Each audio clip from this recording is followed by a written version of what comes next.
But no, Beth, York goes crashing down. Determination, the suffering, the ability to... And she's unleashed everything in this attack. See just how much that win means to him. All the marvels. Kayla versus Allison, and to the line. Kayla Laguna takes the victory.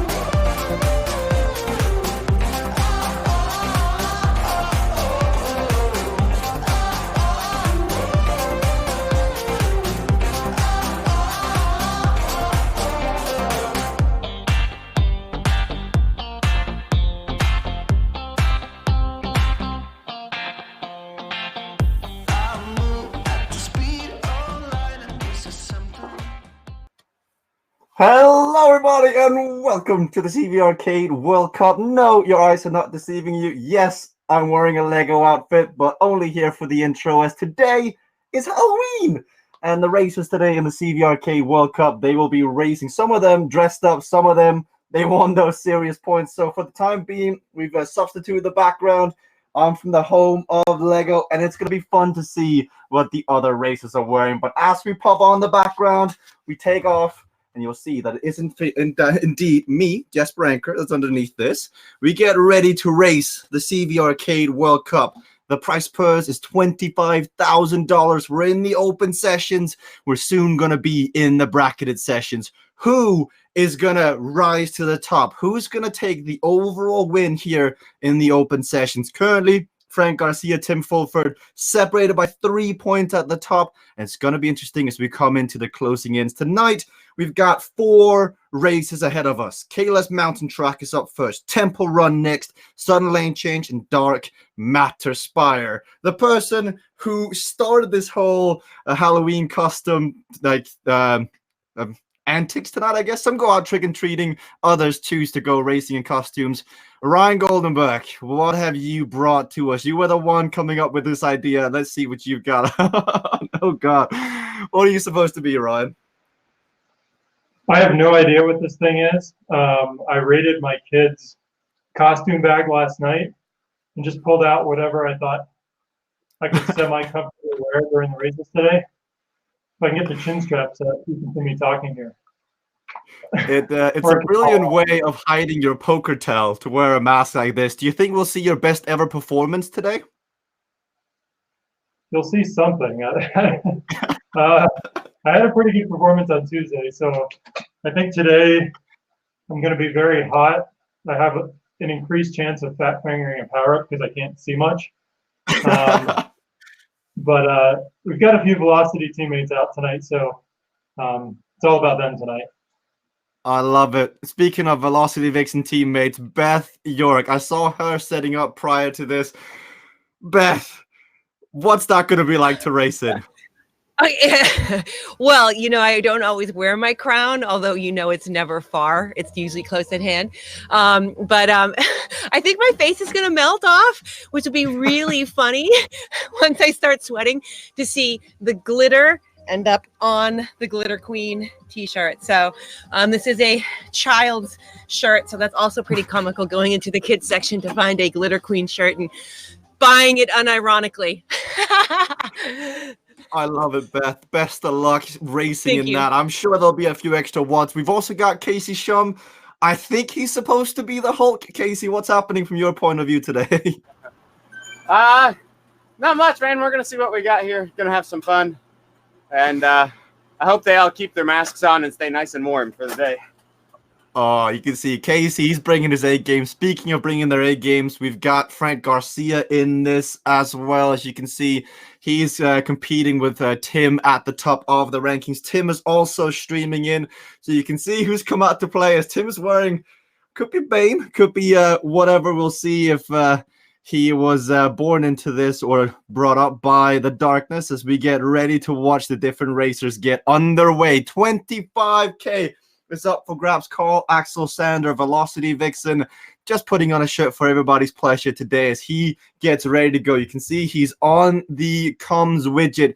He's ready to go as he's part of the new Velocity Vixen squad. Here we go. We've also got Ben Shuilong, who may have seen Toy Story one too many times, as looks like he's being beamed up. As here we go. 8 laps. Kayla's mountain track, no skill event. It's one of the longer no skill events we've ever seen in the history of CVRcade World Cup. I can't get enough of these outfits. You see Beth, you see Ben before, you see Ryan. This is what camaraderie, this is what the community is like in the CVRcade World Cup. You're never taking yourself too seriously, and it's all about the name of the game and having fun. As we've got a large group being combined here off the back. We see Homer, we see Alexander, we see Vanessa in the middle, Frank Garcia rocking the merch as always on the broadcast, and the first lap is already done. We've got Comeback Kid as a power-up here that we've seen added to the recent no-skill events, and sometimes it's being used to great effect, and sometimes it can almost be a negative power to try and pull off, because in order to use it, you've got to be off the back. As we watch Ben Shuilong trying to find Buzz Lightyear somewhere out on course to infinity and beyond. We'll see if it's going to be Woody's or Buzz's day. Casey's up there. There's so many bragging riders on the line. Seeing this many riders, we've got 23 riders on the start line in here today. They know exactly what they've got to do. Jeff Rooney has been distanced further back. Both him and Thomas Tibbling, competing teams, using their comeback kits to come back up. You see that arrow behind them? That's the comeback kit power up. It gives you 367 equalized watts more for 45 seconds until you catch the rider ahead of you. So can he make his way back up? He's gonna try, but will it be too much? Now, Tim, being the pragmatic person he is, I think he's using the Lego mask. Totally just obliterated my ability to speak for a second. The hypoxic mask works both as a costume, as an outfit, showing up as Bane, but it also works in the way that he gets some great training in, as it reduces the airflow or the ability to breathe, which then increases the red blood cells in the blood, I believe, which makes you a better athlete. So not only is Tim playing on the game today, but he's also getting some proper training. And then we've got the Glitter Queen on the opposite side of the spectrum. We'll see as she's racing her preferred zone today.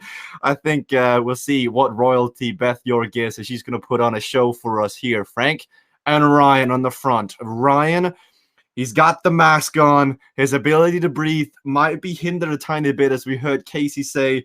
But you know, it's times like these where you just...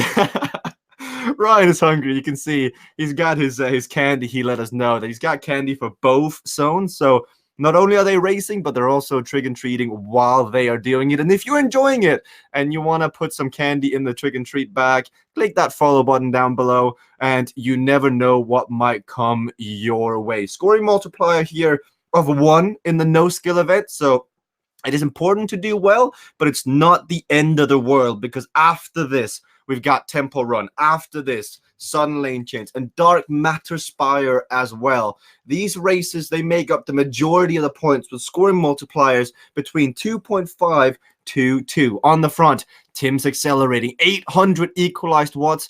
I think he's going to want to put down some pressure and see who's got the legs and wanting to go with him.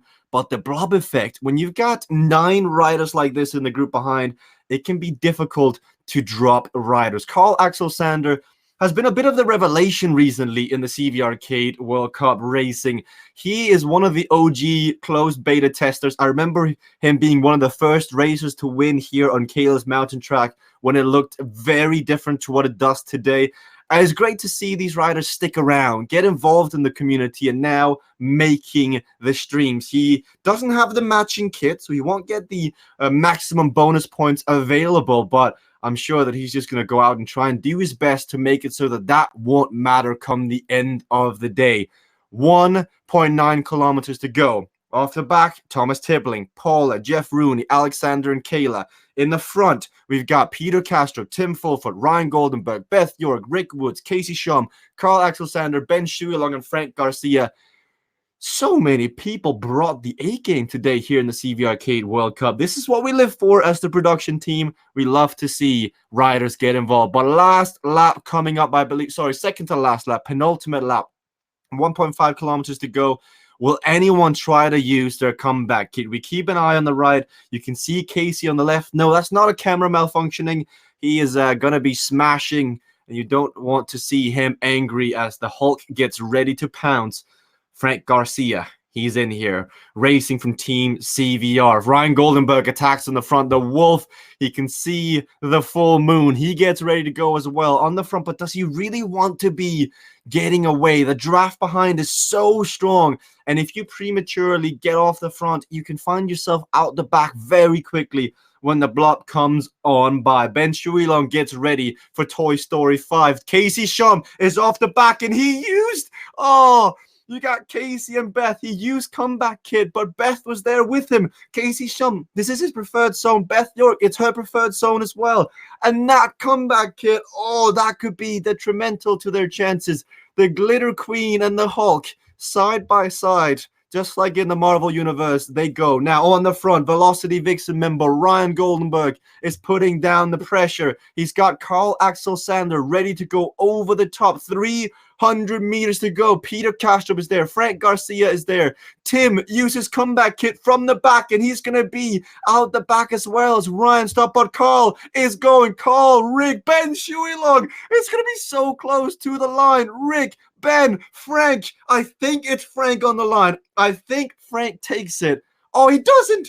Oh, we need an instant replay because that was so close. Rick wins ahead of Frank, but the two teammates taking 1 and 2, I think Frank was like less than a centimeter, like a few millimeters from taking that one. As we watch the instant replay, everybody trying to time their sprints to perfection as they come into the corner. You can see Carl going very early, Rick coming around him. He's got nothing. He's spinning out. Frank and Ben using the draft to their advantage, but on the line, it's so close.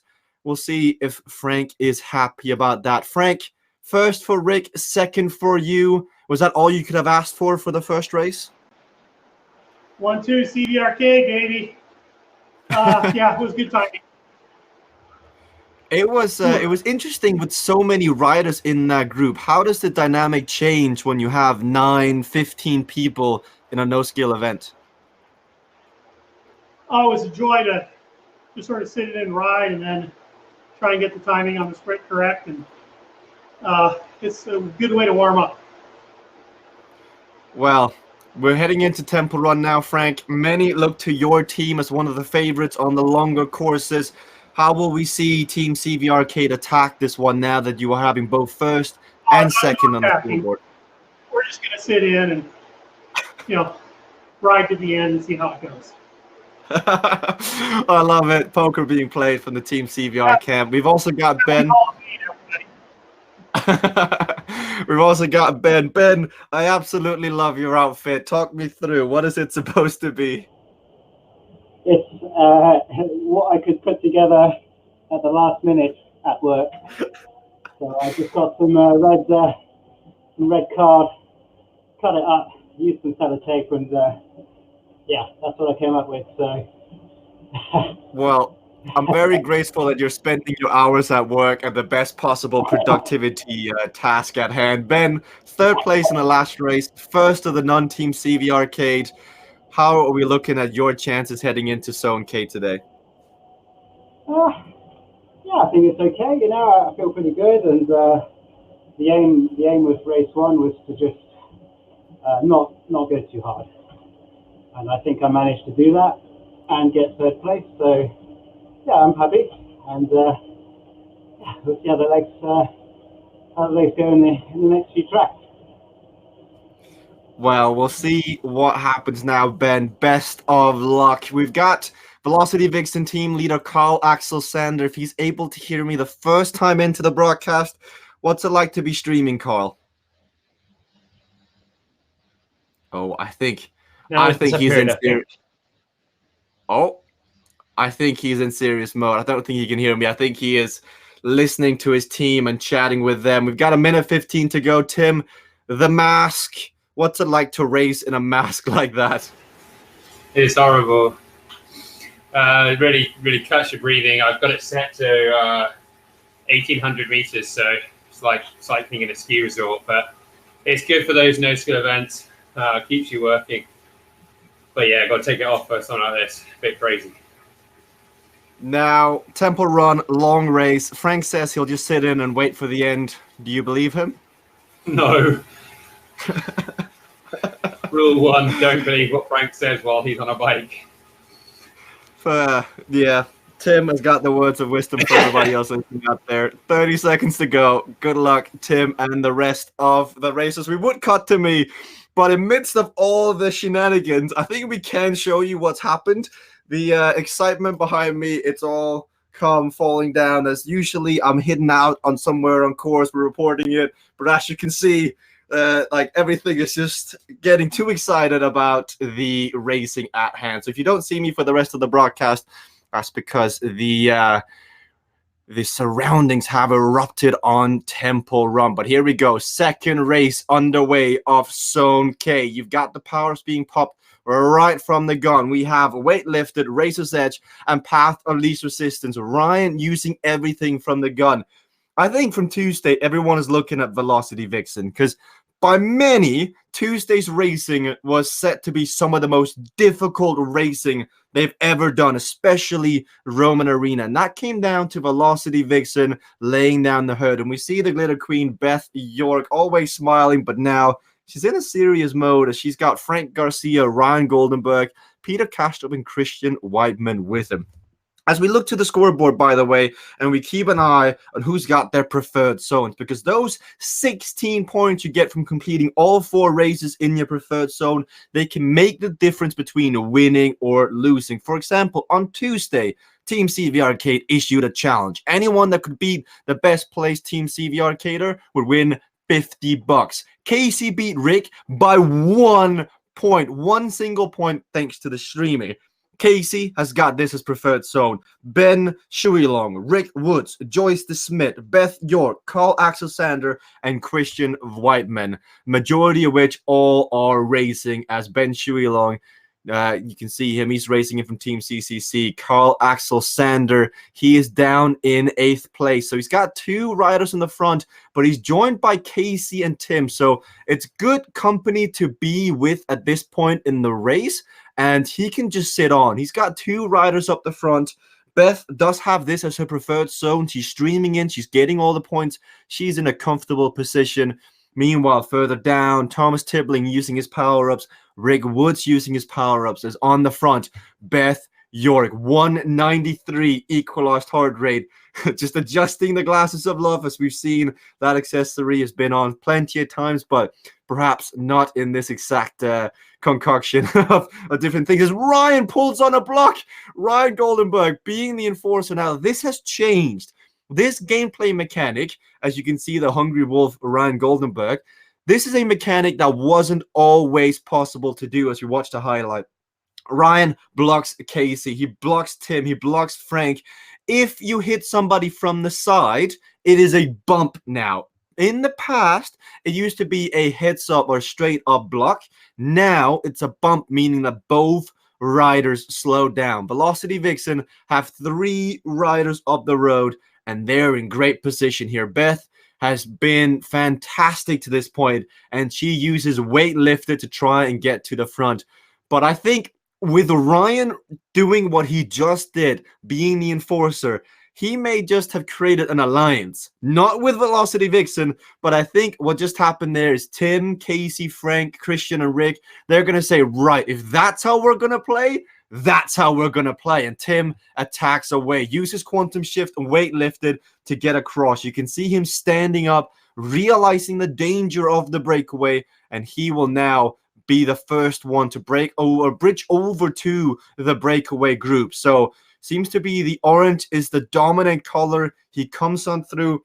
He's also got 2 quantum shifts in this race, as we do in every low skill event. You've got Uncrashable as an ability, meaning you will not take a tumble, but you got to use those weight-lifted Razor's Edge and Path of Least Resistance at the right moment. Ben Shuilong using Quantum Shift. He's just behind Kayla. He wants to get in on the action as well. It's only, and I say in quotation marks, only 3 laps of racing here on Temple Run.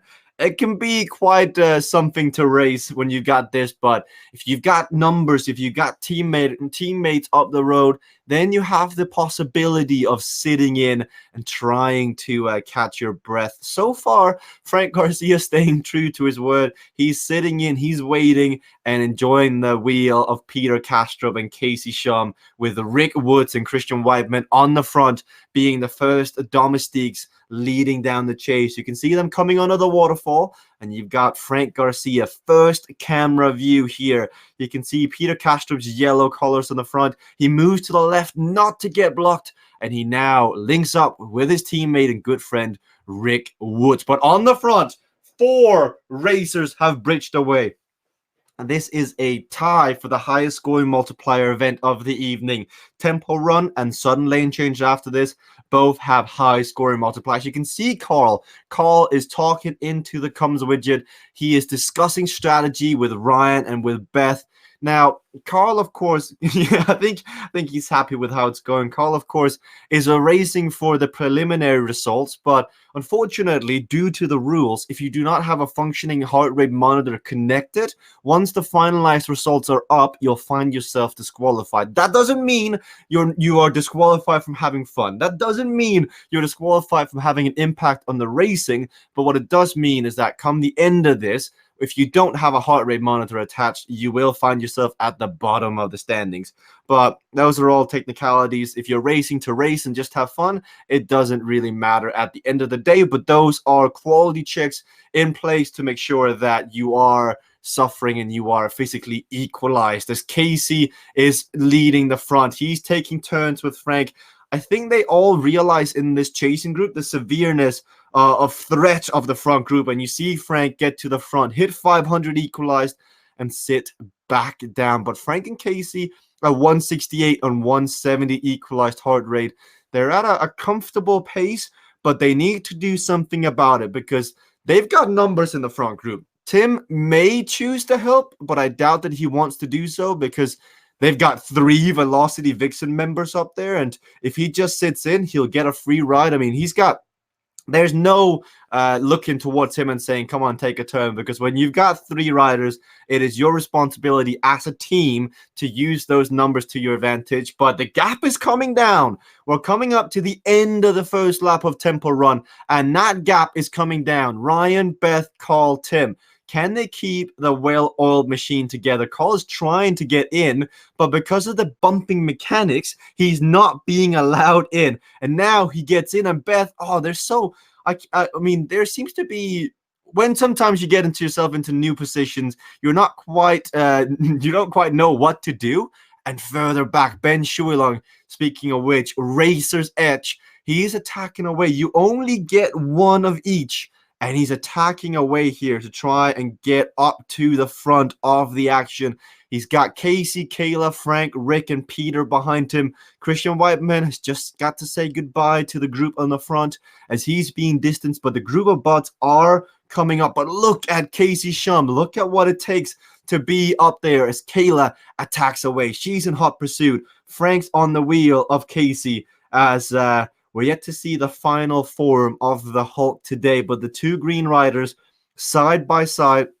And Frank is just comfortably sitting in here, and it looks like these 2, unless they can get it together, they won't be chasing up. Frank does have Kayla as a team member who can bridge up to the front. Now, Kayla is not streaming into the broadcast today, unfortunately, but we can always imagine her, head slightly to the side, squinted eye as she's suffering and spinning that washing machine, Peter Castrop style cadence. But those 2 are on pursuit. Ryan Goldenberg has had to let go of the front group. So Ryan taking off the mask as well. So the Hungry Wolf perhaps not enjoying the fur on the face and suffering and getting itchy. I can understand that. And what starts as fun and games is Kayla. She uses Quantum Shift and Razor's Edge. Ben Shuilong has already used his Razor's Edge, so he's going to have to try and react to this as the designated Team CCC satellite. Will he have enough to bridge back up? I don't think it'll be the case, but he's going to have to hope that he can just dig in, because behind him, Casey Shum and Frank Garcia, they have not given up yet. I think Casey is saying, come on, Frank, come on through, do some of the pacing, as we watch Ryan and Kayla. Kayla going right on through. Ryan was trying to do a bit of blocking, a bit of enforcing, because he understands that Kayla is a threat. And so Ryan versus Kayla is the battle at hand now. Canada versus the US of A.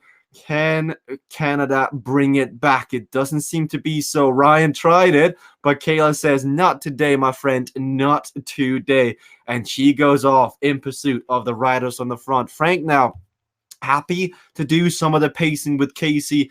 He doesn't want Peter to come back, doesn't want Christian Whiteman to come back. So he's taking a turn at the front as well. But when you look at the scoreboard and how the situation on the road is unfolding, as Kayla has made contact with the front three, Carl is currently the preliminary leader. Beth is up there, Tim is up there, and Rick, Kayla, and Frank 4th, 5th, and 6th as they now fight it up. You see Frank on the front. He's going to have to dodge Ryan Goldenberg. He knows the threat that is Ryan playing the enforcer at times like this, and you've got to come on through. So we watch the racing as Ben, Frank, or Ryan, all three finding themselves in a secondary position. They could very well come back. Like, with the way that the realistic riding dynamics of CVRcade works is that if you have a group willing to work together, more so than the front leading group, you can take turns on the front, you can sit in, and you can really increase the pace at such a manner in which you don't burn every match you've got. The gap is 10 seconds. Frank has got Kayla up in the front group, but how confident is he in the ability of Kayla?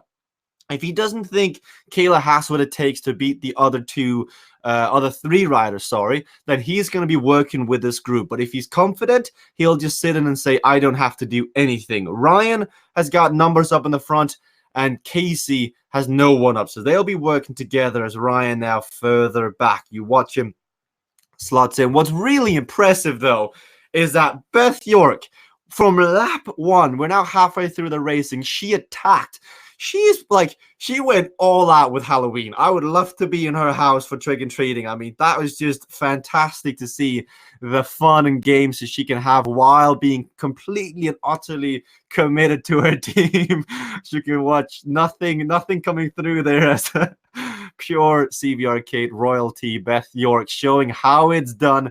If you haven't taken part in one of her Rise and Rip group rides, you are missing out. As Carl Axel Sander, you can watch the print on the left. I love the cap on backwards. That's when you know they mean serious games. As Carl Axel Sander, the Swede, he's up there and he looks around. Tim takes to the front. He wants to keep the pace up high because 10 seconds back is the chasing group. And if they get the act together, if they get a serious pace line going, now granted, they do have two potential saboteurs. Frank and Ryan, if they want to, they can disrupt the pacing. But now that Rick and Peter come back, I mean, this chasing group, next time they cross the start-finish banner, it's the last time of racing. They could get back up, especially if Peter and Ben decide to work together, because they don't have anyone in the front group. And Peter comes on through on the right, the yellow CCC squad.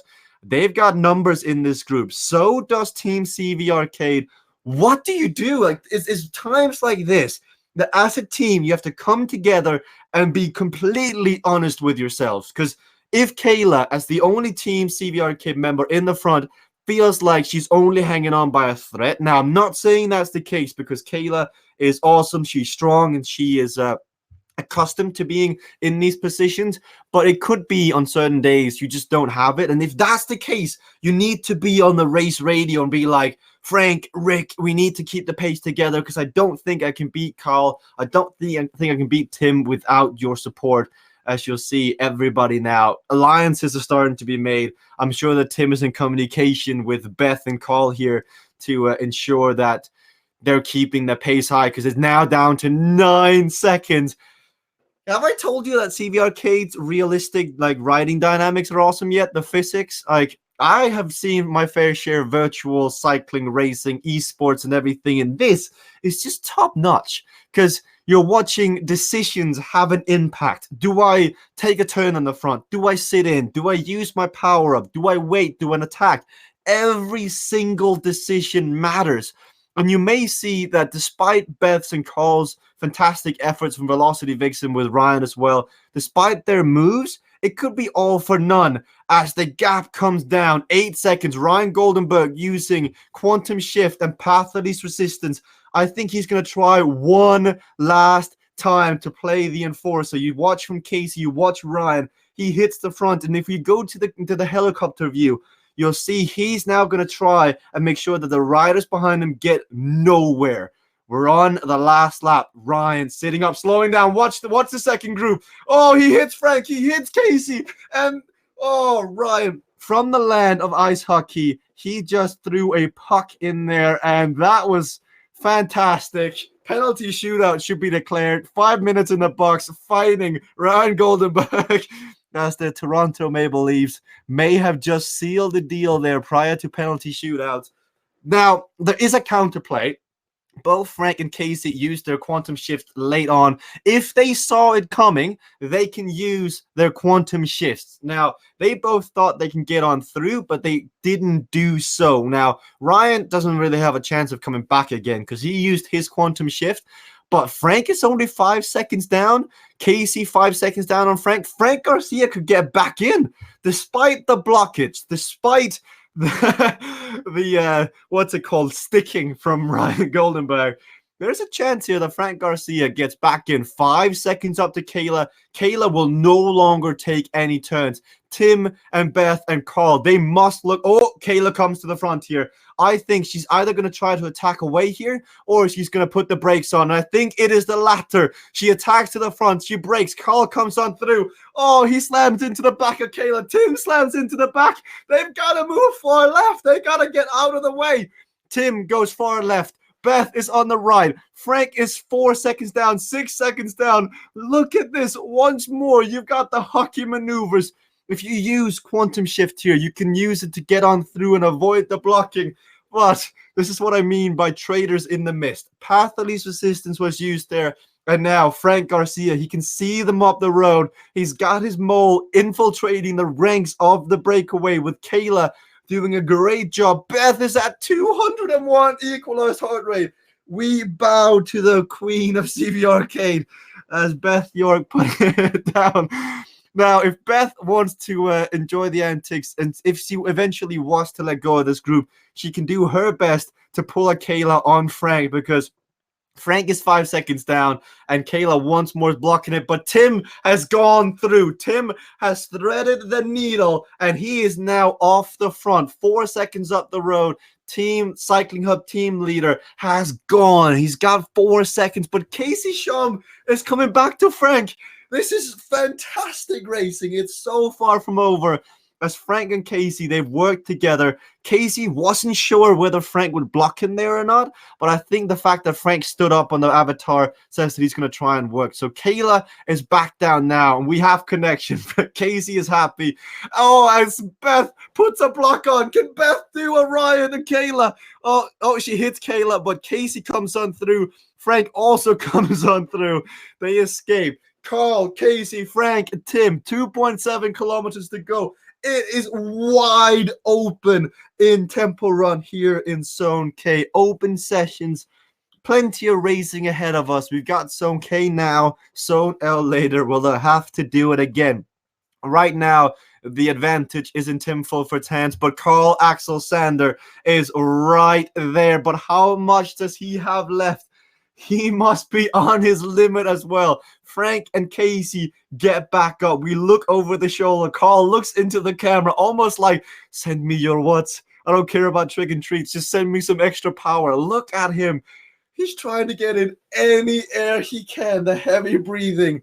but we've got the wagons being attached to the front. Conductor Carl Axel Sander now has to sit in. He's with two of the strongest CVRcade racers up here, as Rick, Ben, Beth, Kayla are all moving their way back up. Tim has a 10-second lead. Will they continue to work together in the chasing group to catch Tim? Tim winning this would be strong for his overall pursuit towards the Omnium. But sudden lane changes after this, and then you've got Dark Matter Spire. It is never over in CVRcade until that last time you cross the start-finish banner. 12 seconds down. Casey's on the front. Who's got any power-ups left? I'll be honest, amongst all the action, I couldn't keep track of my bingo numbers, and I don't know who's got anything left. Tim uses path of least resistance. He is sprinting everything he's got here to keep the pace high. 13 seconds. I think because there's no crashing thanks to Uncrashable, I think that one is safely in the bag. Great racing, and the decisive moment was the time that Tim got past Kayla. Kayla tried to enforce. She tried to keep everyone there so her captain Frank could get back up, but it wasn't meant to be, as Rick now catches back up. Rick won the first race, and Rick now, if he was to get second, he is doing so. He's attacking over the top, and Frank is the one.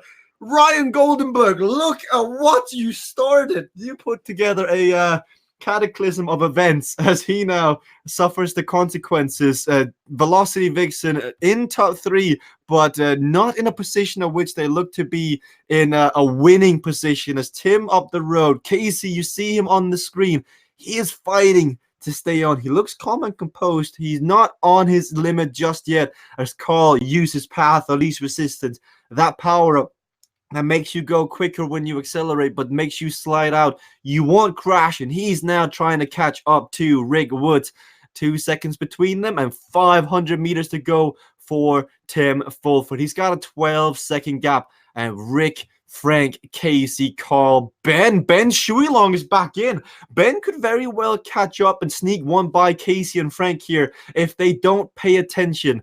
Team CCC rider here has raced this race very well, and now we watch the front. 200 meters to go for Tim. Carl and Rick side by side in secondary positions. Tim already getting ready there to show off the jersey. He will cross the finish line. Secondary positions mean the world here, though. As Carl gets ready, he uses Quantum Shift, and we're going to see the sprint to the line. 900, 1,000 equalized watts, and Carl Axel Sander passes right on through for 4th place. Casey versus Frank. It's going to be Casey, but Ben Shuilong versus Frank Garcia. Oh, he had to make Frank sprint, but Ben takes 6th, Kayla 7th, and in the chat right now, you better be dropping some respect for Beth York. Oh my goodness, that looked like that race hurt. Let's have a look at the sprint between Carl and Rick for 2nd place once more, because that was a great race. And now we get ready for what could be a very chaotic race. We take off the training wheels. We've got Racer's Edge as an ability, but I like the fact that Carl, I think he's got his keyboard on top of something. There could be a bookcase or something. He uses Quantum Shift, and then you can see the power being pushed down. He's on the limit. He's sprinting everything he's got to get on through, and he beats Rick Woods to the line, but that took a lot out of him. Congratulations, Tim. That moment Kayla came to the front. You saw her use the power-up. What went through your mind when you saw her start blocking you guys? I saw her use a power-up. I thought, all right, this is her launching on the last lap to take the win. And then obviously I should have thought in team orders, and Frank would have put Kayla up there to block us because he didn't have it to stay with us. So I realized that there was 2 teams she was trying to block, so I don't know if they thought the same thing, but just stay on different sides of the track, and then she can't really get to both of us. But once she started blocking, that was my ticket punch to dying on the downhill. I had to try and stay away. So tough race. As one of the dominant teams in Cade, what's it like to see the surgeons of Team Velocity Vixen getting in, Vivica getting in, Carl Axel Sander, and seeing them put together a force to try and stop the rest of you? To be honest, I absolutely love it. Just now I did like near best 20-minute numbers for that race, but I was sat in the draft for most of it. So I knew once those three got away, I had to use a power up to get to them because they team time trial and I could hopefully sit on. I think Ryan sold himself to the devil and then Beth did it and it was just Carl left. But great teamwork from them and I was lucky enough to just sort of hold on. Well, it was good racing nonetheless. Good luck with Racer's Edge sudden lane change. I want to get a quick word because Beth, that is one of the best performances I've seen on a bike, and nonetheless, you did it in costume. What made you go so deep? Well, I think it was we had talked about what we wanted to do for a team, and I wanted to hold the front. So see if people would chase me. I knew Kayla was coming up to protect for Frank. We had the numbers. Ryan did what he could when he couldn't hold on anymore. We just wanted to keep Carl up front, try to work together as a team. And, Carl did an awesome job there at the end, using his quantum shift to perfection, had enough in his legs to power past Rick for second place. Great job by the chase group. Great job by Kayla and her defensive moves. Once Tim got through, I was like, oh, our numbers of her trying to split us up just got worse. So I tried to flip the script and take a page out of her book and return some of the love, some of the sparkle love to Kayla, my good buddy. It was fun. Well, Beth, I'll let you prepare mentally as we enter the graveyard, better known as sudden lane change with the Racer's Edge on there. Good luck, Beth, and the rest of the racers as we watch Ryan Goldenberg. He was the instigator of the sportsman's like blocking in there, the hockey stick maneuvers. I absolutely love it. It's good for the racing. It's good gameplay. It comes through well on the stream. And now, sudden lane change. We've got, for the first time ever, the ability of a Racer's Edge. Frank Garcia, corner caper from the gun.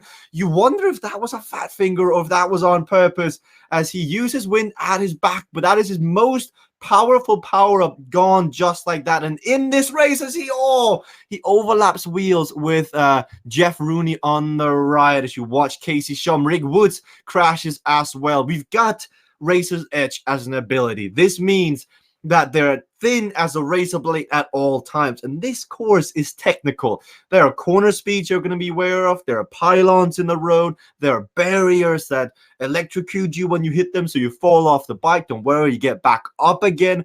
You've got power-ups, but you've got wind at your back. So if you're not happy with the speed you're going, you can go much faster as we watch Tim further down claw his way back and Casey on the front. Casey has really started to master these rhythm courses. There are certain riders that just seem to be getting better and better and better on these rhythm courses. He's shaking his head, but he'll take the praise when he can get it. He doesn't have much of a say when he's racing anyway. But you watch Orion. Ryan uses his corner caper earlier on. Corner caper makes it so you don't slide out, but you only get given one in this race. Has the same scoring multiplier of the last race, and with Tim and Casey first and second, they're gathering some very important points. Ben Shuilong is on the screen. As you can see, he is getting ready. This is his preferred zone. He's going to be wanting to put in a good performance. Ben had a great anecdote one time racing this. He started with a first half lap as Carl, visibly upset hitting the barrier. It can be a frustrating experience, but that's why you put in the hours. But Ben once rode sudden lane change the first half lap while on Peter Kastrup's point of view.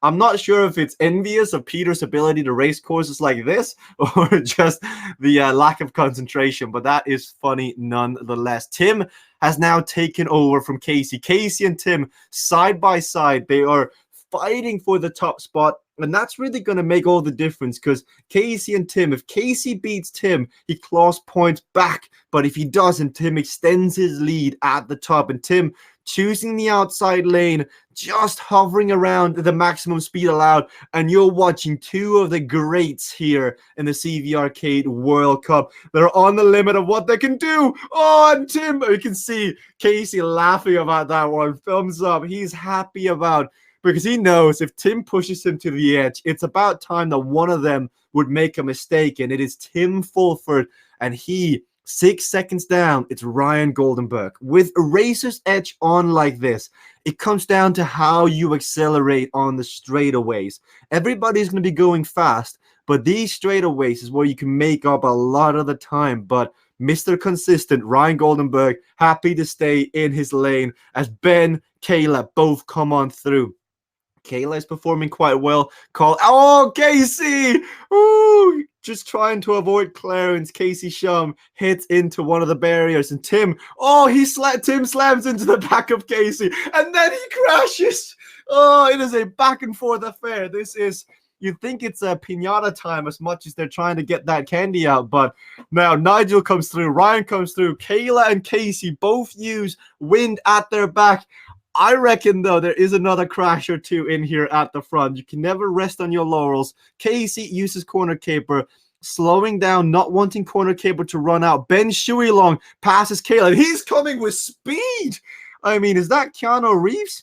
As he comes on through, and now is only 2 seconds back. Ryan Goldenberg, Mr. Consistent, crashes. Carl Axel Sanders, 61 Ks an hour. What? I absolutely love this race setup. Oh, he's going to crash again. Oh, not happy. Not happy with that one. He came in with too much speed. Casey Shum on the front again. Oh, he too crashes, and so does Ben Shuilong. Oh, these carnival games, everybody is now just running out of tickets.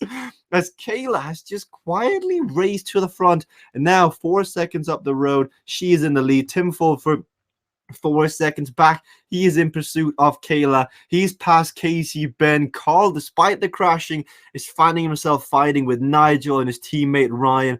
Jeff, Frank, everybody can make up the ranks. Everybody can make up points thanks to wind at your back and corner caper. If you use them at the right moment, you can make up a lot of time. Ben Shuilong is 4 seconds back on Casey Shum. He comes on through. Everybody is so scared of crashing.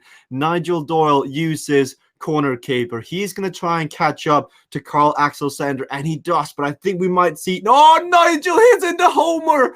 Oh, teamwork. Homer being lapped. Nigel and Homer just meet each other and greet each other, and there'll be words exchanged. Woo, Casey, too hot. Doesn't see the pylon and crashes right into it.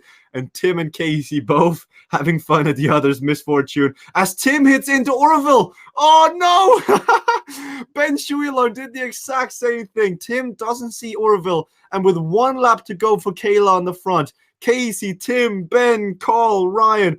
Oh, Casey hits in the back of Thomas. Oh, Ben crashes as well. Oh my goodness, this is amazing. Trying to figure out what lane to be in, the corner speeds, who is lapped, who is not lapped, where are the obstacles. This is what makes Sudden Lane Change such a great course and engages every department of the brain. You've got to be on it. It can be so exciting. But Kayla Laguna, absolutely fantastic racing on the front. Fairly flawless race from start to finish here, as she's got a 12-second gap. Tim uses wind at his back to go through the pylons and try and catch back up with the front of the racing as he is making his way on through with corner caper. Is he going to be able to catch Kayla Laguna? It's 6 seconds between them. Tim is going to go down swinging as he comes through one. He barely escapes. Kayla crashes. Kayla crashes on the last corner. Tim, oh, you can see the visible as he just passes on through. And Kayla will take the win at the very end. Tim trying to push it. As Carl Axel Sander and Casey, 3rd and 4th. Casey comes on through. He won't crash. Looks like Timothy Tamont may have taken Carl Axel Sanders' call there for a second, but Casey can be happy. Nigel crashes down. Ryan will come over the line next. Ben Shuilong, absolutely fantastic racing all around. as Team CCC's Ben Shuey along. I think they'll just be happy this is over as Jeff, Nigel, Jeff, Ben. Oh, it's going to be close. Oh, with the advantage of the right of way, Ben Shuilong beats him to it as Frank Garcia not having the best of races, but there is the next zone to make up for it, and I think we'll see more racing going up. But we've got the instant replay. Tim versus Kayla. Kayla just overcooking it in the corner. As you can see here, Tim sprinting on through, uses corner caper. He's just looking intently at the screen. Where's the corner? Where's the speed? And then I think he just barely, if he slows down and doesn't risk it, he beats it. But you can see he pushes it. Kayla takes the win. Unfortunately, this is the day she's not streaming in for the earlier ones as there was high demand for the VMix calls. But Tim, second place, currently leading it. Tim, what was the thought process behind absolutely cooking it into that last corner? So I just had, in the second half of that race, it was just carnage with bots. Casey, I was cornering right, but it was just really bad the luck, I suppose. But then I realized I still had my wind at my back, and you've got Razor's Edge, so and a corner caper left. So I just threw everything in and just didn't slam the brakes hard enough for the last corner, I think. Well, it was good racing. I'll let you get ready for. Sorry? Don't worry, Tim. We'll go and have a word with Casey Shum as well. Because, Casey, you were leading for so long. You were celebrating all the opponents' crashes. But in the end, you finished further down. What happened, man? It's all rhythm. And when I got the lead, I'm like, yeah, I can do this the whole race. This is no problem. And then we caught traffic. And you're trying to pick a lane, and the bots are crashing in front of you. And if the bots are going slow when you go through a lane, you lose them. And it was just complete carnage. Well, it was great to watch nonetheless. Now, Dark Matter Spire, last race coming up. How do you feel ahead of this one? You're fighting with Kayla, Colin, and Tim at the top. Yeah, where am I at? It looks like I'm in fourth or fifth. Yeah, I've been struggling a little bit today. So I'm kind of going through in my head where the best place is to use the power-ups. There's a lot of power in this race, in this group. So going early by myself just isn't in the cards, I don't think. So we'll see how they play it. We'll see it. Thank you, Casey. Dark Matter Spire coming up here as Tim is currently leading the overall Omnium at 159 points. Carl Axel Sander, 139.5, and Kayla further down. Can Beth York and Velocity Vixen rally behind Carl Axel Sander to put him up and try and take down Tim Fulford with a score multiplier of 2? Beth gives the thumbs up, saying they can do it. It's going to be close. It's going to be difficult. There's 60 points for the winner, and they will require a team effort. But I see they recruited Vibeke Bertram. She's on the ride as well. And with fresh legs, can she be the decisive key factor here in Zone K? Mixer, remember, if you're watching and you're excited and you like the racing, there's more racing coming up after this. We've got a whole nother zone where you're going to see Peter Castro, you're going to see Homer Thompson make their ways in, and Timothy Tamont, fan favorites. Get ready to see if they brought any costumes to the party, and have they brought the watts as well. 4 seconds to go. Last race in Dark Matter Spire here in Zone K, and off the front they go early on. It's going to be a tough race with few power-ups. You have weight lifted, you have inertia, but there's also the wind, the 7 km/h wind. Ben Shuilong off to an early start. The secondary positions are all up for grabs. So is the wind here. Anything can happen, but they need to take out the threat that is Tim Fulford. How will they do so? There's no uncrashable, no corner caper, no quantum shift. They will need pure power and cunning teamwork and strategy to take down the Team Cycling Hub giant, but nonetheless they will go down swinging for the fences nonetheless. Jeff Rooney first on the front. We've got 3 laps of Dark Matter Spire. It's a rather steep hill with a technical descent, and we now watch Nigel Doyle just letting go of the front group ever so slightly. He's being forced to use weight lifted to bridge back up. We watch Frank at the back as well. Now, Tim, 5th place, current leader. Remember, though, he's not racing his preferred zone. So, Carl Axel Sander, Casey Shum further down, they are getting an extra 16 points. So, Carl, he's not going to get points for matching jerseys. He's handicapped.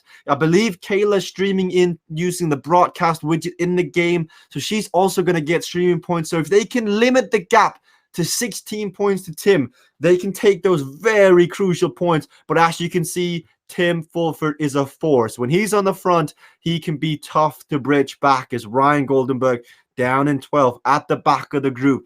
They've got the straight on headwind, and everybody is searching for the draft. Not only are they climbing Dark Matter Spire Hill, they've also got that straight on headwind playing games with their minds, as Frank Garcia, Team CVRcade, Rig Woods goes crashing down.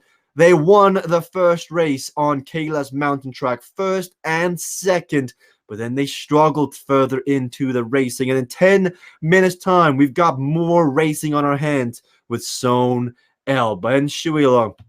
You can see he's now further down, representing the yellow CCC colors. He moves in. He's sitting in the wheel of Christian Whiteman, getting in some liquid because he's going to need it. Can they finish 5.5 Ks in 10 minutes? It's going to be close. It's going to come down to the weight lifted and inertia, as Jeff Rooney, Tim Fulford on the front.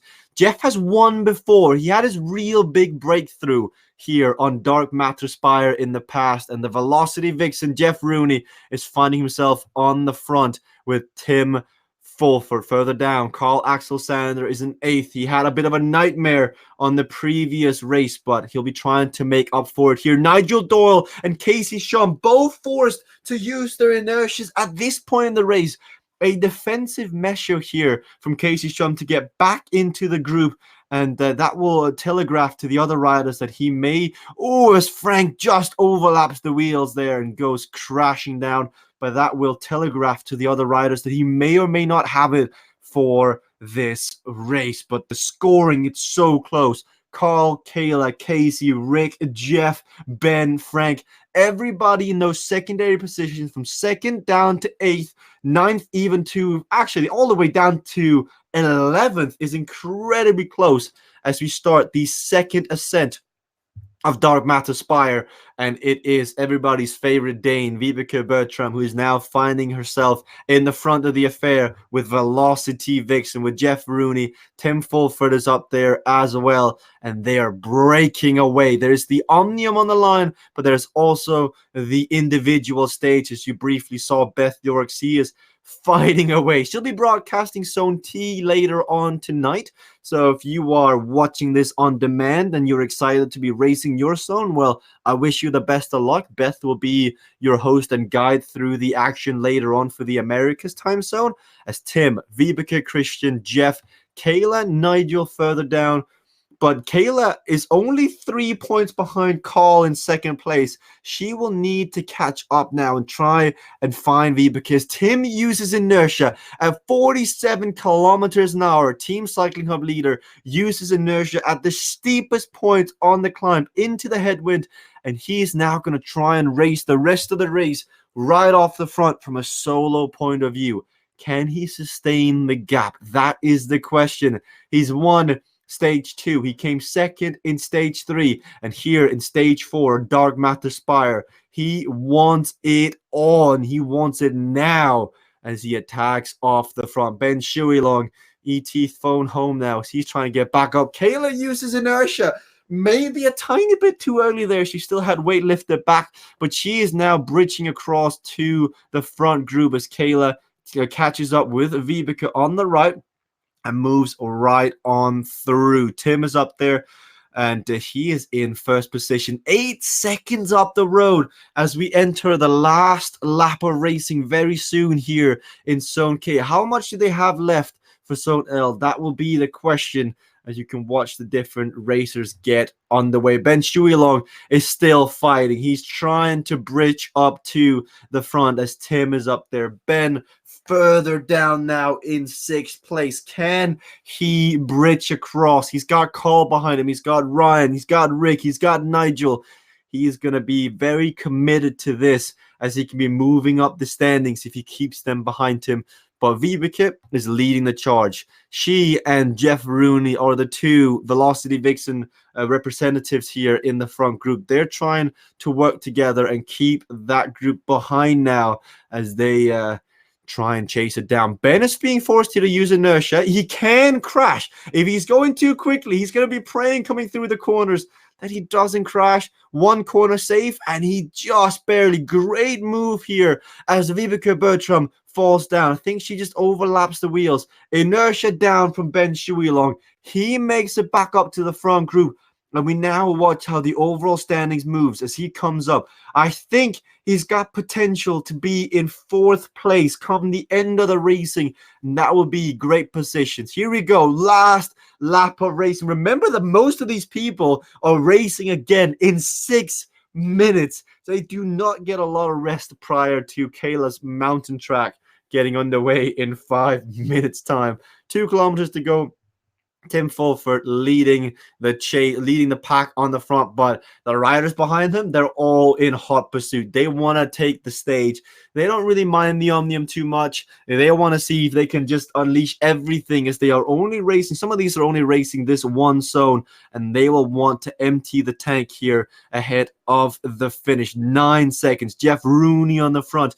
Kayla, Carl Axel Sander is at the back of this group, and he's fighting as well. He's got positions to make up. He's done really well to get back in on terms with this group, as Jeff Rooney is trying to catch up to Tim Fulford. He is using inertia on this climb. We've seen Jeff win before here on Dark Matter Spire. And will history repeat itself? Inertia is running out. He's going to have to dig deep. 7 seconds. We've watched Tim. He does not want any of this. Tim on the front here is applying the pressure. You can see he's digging in. He said he produced possibly his highest ever 20-minute power in Zone K.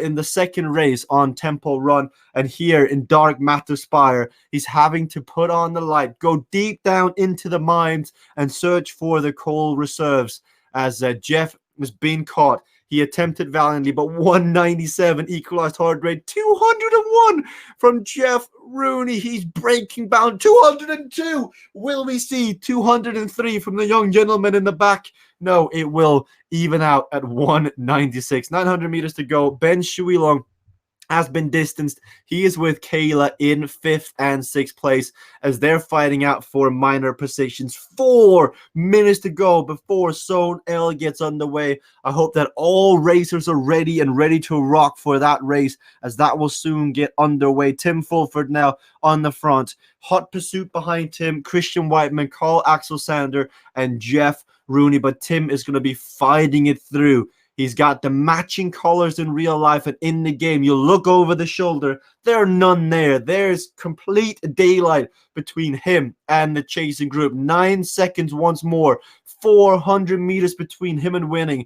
Power-ups have been used by the chasing group. Tim gets the hair ready for the photo finish line picture. He knows that all the photographers are ready to rock with their super long lens photogenic lenses.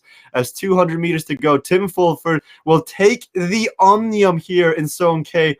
And I think he wanted it, because prior to this, he was fighting it out at the top. But the sprint for secondary positions, Carl Axel Sander, Jeff Rooney, Christian Weidman, it's going to be close. Tim Fulford takes the win, as he will win the race. Behind him, Carl Axel Sander 2nd, Christian Weidman 3rd, Jeff 4th. It'll be Rick and Ben Shuilong to the line. Ben is pushing it here as he is trying to get back on. Casey Shum down in 9th. Ben will be 6th. Casey in 9th will be next over the line, sprinting versus Nigel Doyle. 2 minutes to go until the next race. So if you are getting ready, make sure to join over and get racing as soon as possible. Tim Fulford, though, he ends up winning the stage and the overall Omnium. Again, public service announcement. If you are racing Zone L It starts in 1 minute and 20 seconds.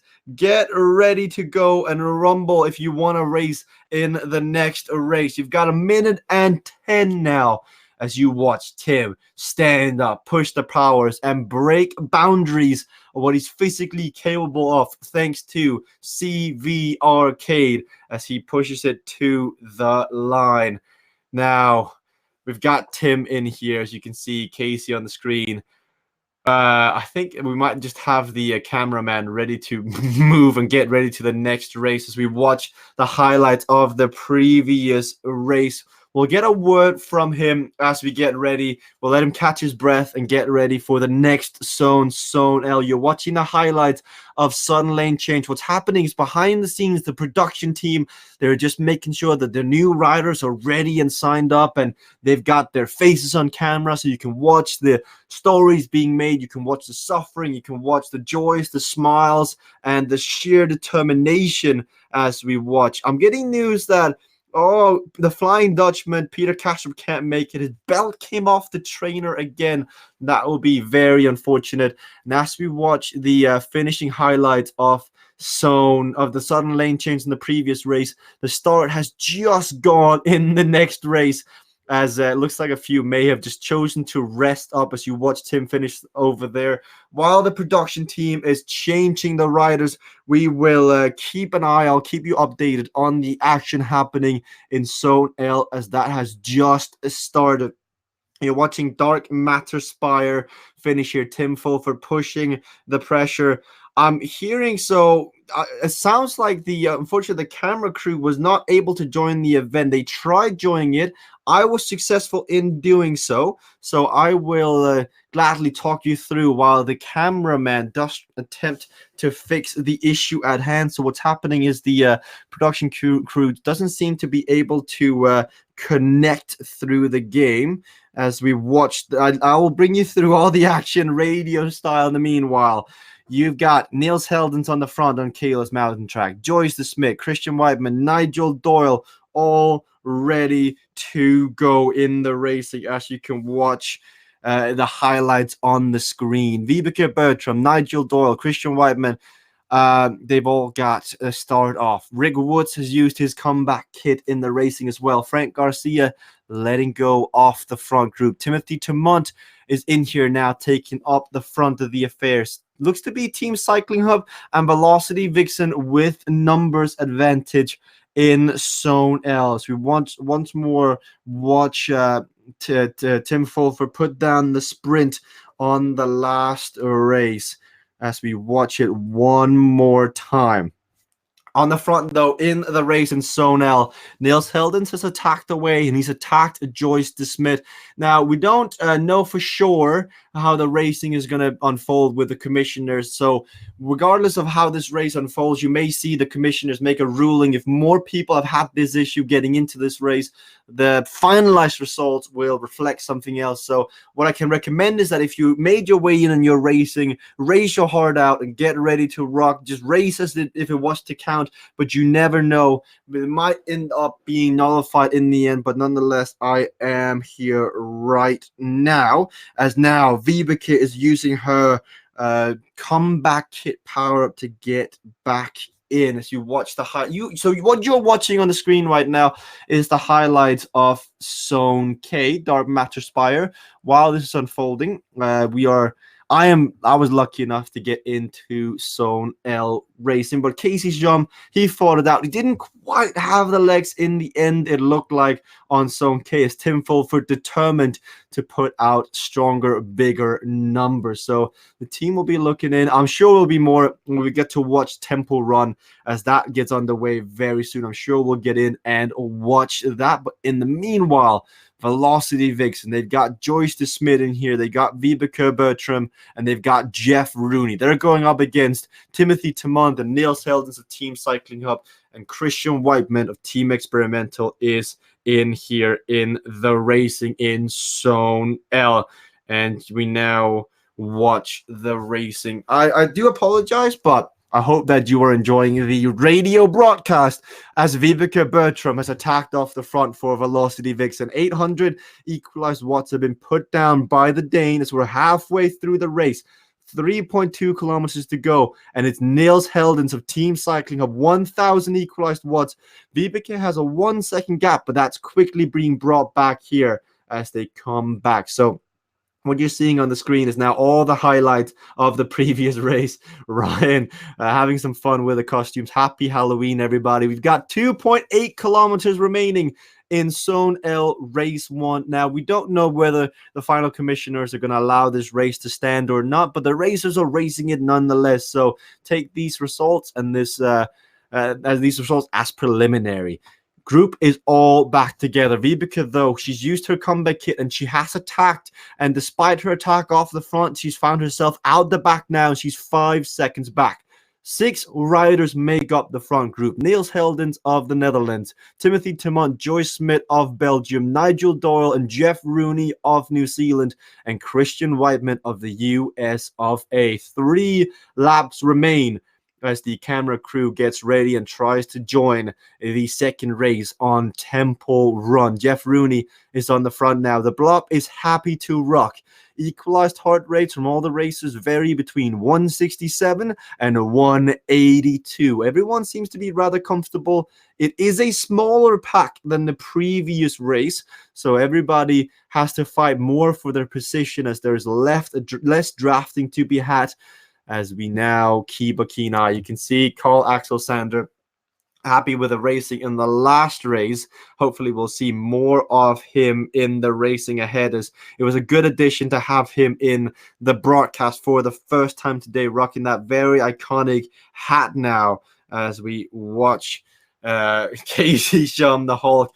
He was in for a world of hurt. I think he may have had more in there. Perhaps it was a bit of fatigue, but it wasn't the usual Casey Shum that we saw in the racing today. 2 laps remaining now. Zone L, first race on Kayla's mountain track. We still have 6 riders in the front group. Vibeke Bertram has had to let go. The Dane, she attacked off the front. She valiantly tried to spice up the racing, but sometimes when you accelerate like that, you'll find yourself very quickly get out the back. We're coming up the hill once more here now, as it's Niels Heldens leading on the troop, but nobody wanting to take up the early pacing on the front. Everybody now jostling for the positions. They're trying to get ready for the sprint because we're now with 1 kilometer remaining. Next time they cross the finish banner, that will enter the last lap of racing for them. Jeff is on the front now. Joyce on the front. Niels. It just changes every second. As you get to the front, you realize you have no draft. You sit up and you move back. 200 meters to go until we're at the start-finish banner, and then that will be the last lap of racing. Here we go. 700 meters remaining. Who is going to take Kayla's mountain track? Who's going to join Rick Woods and Frank Garcia first and second in the racing? As you're watching the Sudden Lane Change highlights, but while that's happening, we've got the finish of Kayla's mountain track, the first race in Zone L of the CVRcade World Cup open session here in week 4. 500 meters to go, 400 meters. They've crested the top of Kayla's mountain track, and it's so colorful. So many different riders. Joyce de Smit, she attacks. Niels Heldens counterattacks. 300 meters to go. 1450, 1500 equalized watts from Joyce de Smit. She's got 200 meters to go. She's got separation 1 second, but it's Jeff Rooney, her teammate, that's hot on her heels. Joyce 50, 30, 20. She just holds off Jeff Rooney and Niels Heldens, with Nigel Doyle, Timothy Timont taking up secondary positions out on the road. Joyce wins, Niels gets second, Jeff Rooney gets third. And now, hopefully, the cameraman and the rest have been able to join in the racing here for the next race. Temple Run is coming up next, and Joyce de Smit winning the first race. Of course, that is all preliminary, and we await further ruling from the judges. So that may stand or may not, but that will be made very clear after the fact as you're still watching the highlights. So we can cut back now into the racing as we're on Temple Run, and you can see you've seen the highlights of Zone K, and we get ready for Zone L. And good to see Tim's in here, Bev's in here, Kayla, Homer, Jeff, Kinjol. You've got Niels Heldens, So I think Timothy Tamont is here as well. Tim crossing the line on sudden lane change on the broadcast. You can see Dark Matter Spire last time up here as Casey Shum had to use inertia to try and get back into the group, but it wasn't going to be his race today on Dark Matter Spire as we watched him break away from the front group. But here we go. We've got the racing in hand. The reason why you don't see the green screen behind me and all the racing is because it is Halloween. You saw me race with this. You can't see it because for some reason the screen thinks it is green, but you can see my little Lego man here that we were. Other racers are also wearing their costumes. We'll see. We've got Timothy Tamont in the broadcast as well. Timothy, that last race, it was a back and forth affair. Oh, I love a classic. What are you dressed up as, Timothy? A very sweaty man. Oh, it's so hot in here. Oh my god, I should not have done that. Worst idea of 2019, definitely. It is cute. Now the question is, will you stick with it? Because we saw Ryan have an alternative dress up as well, but he abandoned it in this race.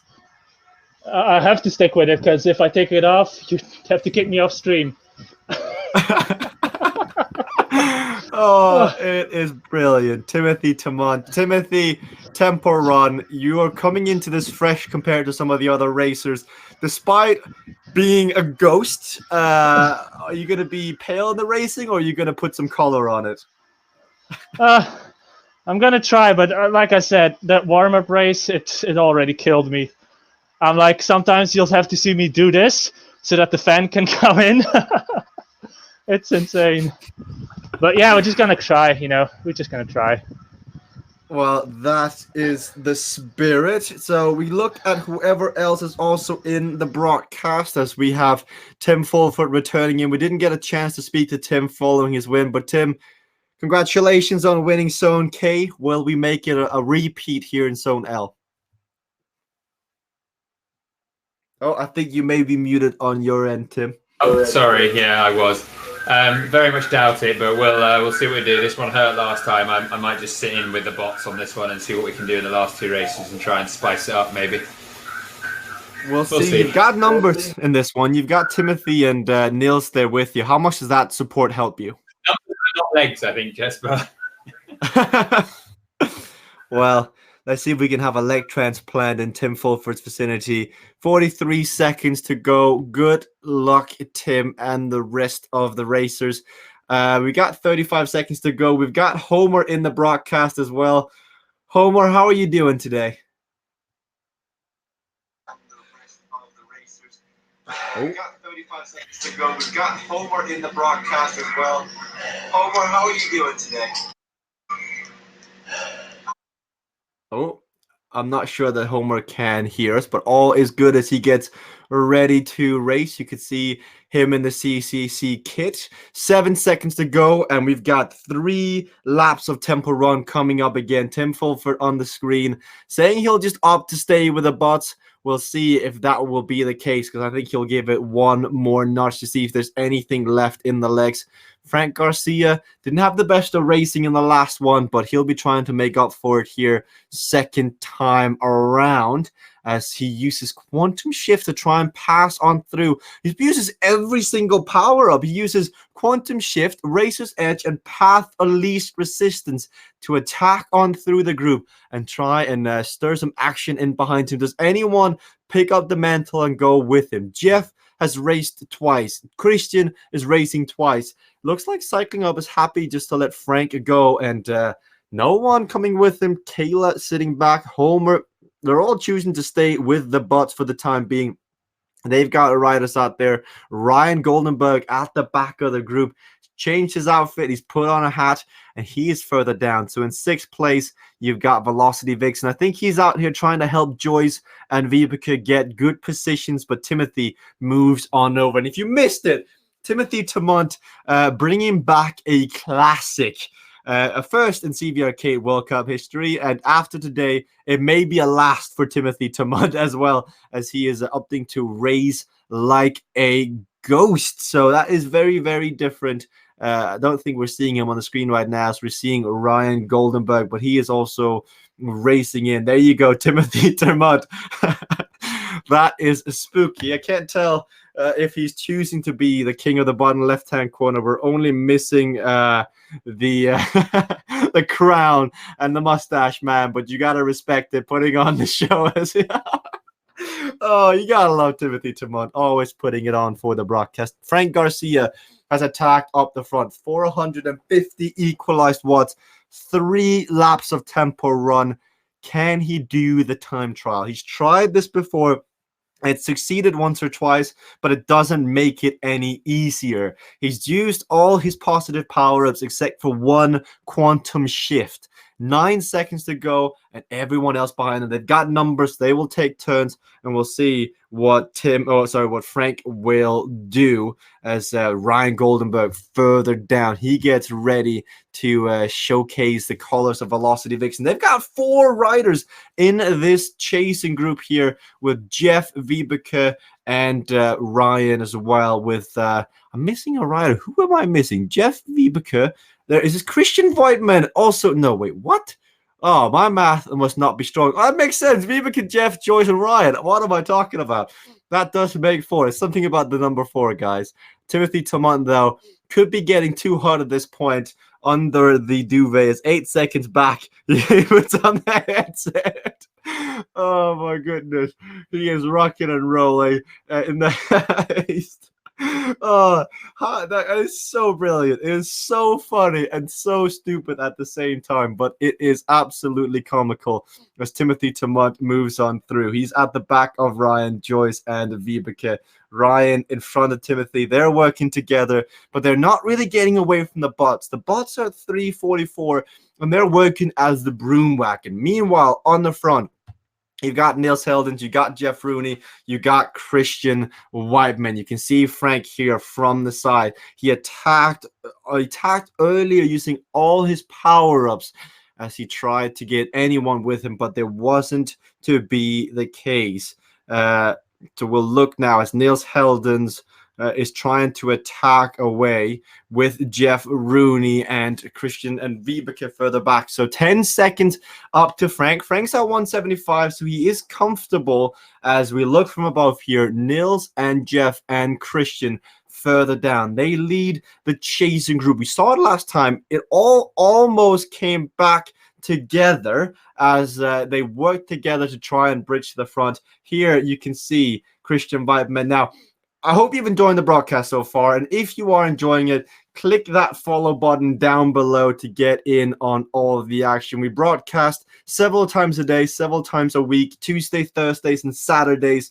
We've got Zone K and L here on Tuesdays and Thursdays, combined with Zone T, which is later on tonight. Ryan Goldenberg now down in 7th place. He's trying to help out Joyce DeSmit. He's using Path of Least Resistance, but Joyce is on her limit. At 192, she's trying her best to get away. You can see 6 seconds up to the chasing group. And Ryan is being a domestique, taken over from Beth York in the previous racing here as further up the road. Frank Garcia. I think the big question here is, can Frank maintain this? Because the group behind him doesn't seem to be too well oiled. He's only doing, he's doing 280. Now he's doing 367, 400. So he's upping the pace. But prior to this, he was sitting around 300, and the chasing group is not working together. If you look at Timothy Termont, they've got Nils Heldens on the front with Jeff up there as well. And they're not really opting to take turns. Nils finding himself on the front. He's probably unhappy that no one else is taking turns with him, but that's where you've got to be good. You got to be, take your turn, then swing off the front, and then you got to go on next as Timothy Termont. It's a very dangerous outfit to be wearing, but I can assure you he is dressed up as a ghost today. The emoji as he's getting ready to try and see if he can get airflow underneath there, the linings, as he is suffering away. Bigger question is, what did Timothy Termont have for break? He's lifting it up as you've got the airflow trying to come from the right from the fan as he gets hit by Vibeke Bertram. Ryan Goldenberg, though, is bringing back Joyce to Smith. Her heart rate has come back down, and now Joyce and Ryan, they're getting back in, and Velocity Vixen, the ball is very much in their court. They need to get the numbers up there. They need to work together. And the reason why you don't see Jeff or Vibeke do any polling is because they have their teammate Joyce further down, and they want to try and bring her further up into that chasing group. With 9.9 kilometers to go, it is... we'll see what's happening now. Frank Garcia is getting off the front, and he's actually maintaining his gap and gaining more, as 15 seconds is the difference, and it's going further out now. Nils Heldens, Jeff Rooney, Christian Weidman, Vibeke, maybe they're all being caught up in trying to get Joyce back further up on the group. Sorry for just looking on my phone. We're getting radio transmissions from the phone with all sort of information out on the road as people are telling just exactly what's going on, how are they feeling, what's the situation. And it looks like Ryan has made it back into the group, and I think we'll see him perhaps take to the front. No, Joyce takes to the front now, and she leads the pack, but 2 laps to go. Ryan and Timothy. Is Ryan trying to get rid of Timothy here? I think he is. You're watching at the back, Ryan and Timothy. I think he may just be trying to write him perhaps out of the group. Maybe not. 100 equalized watts and a group.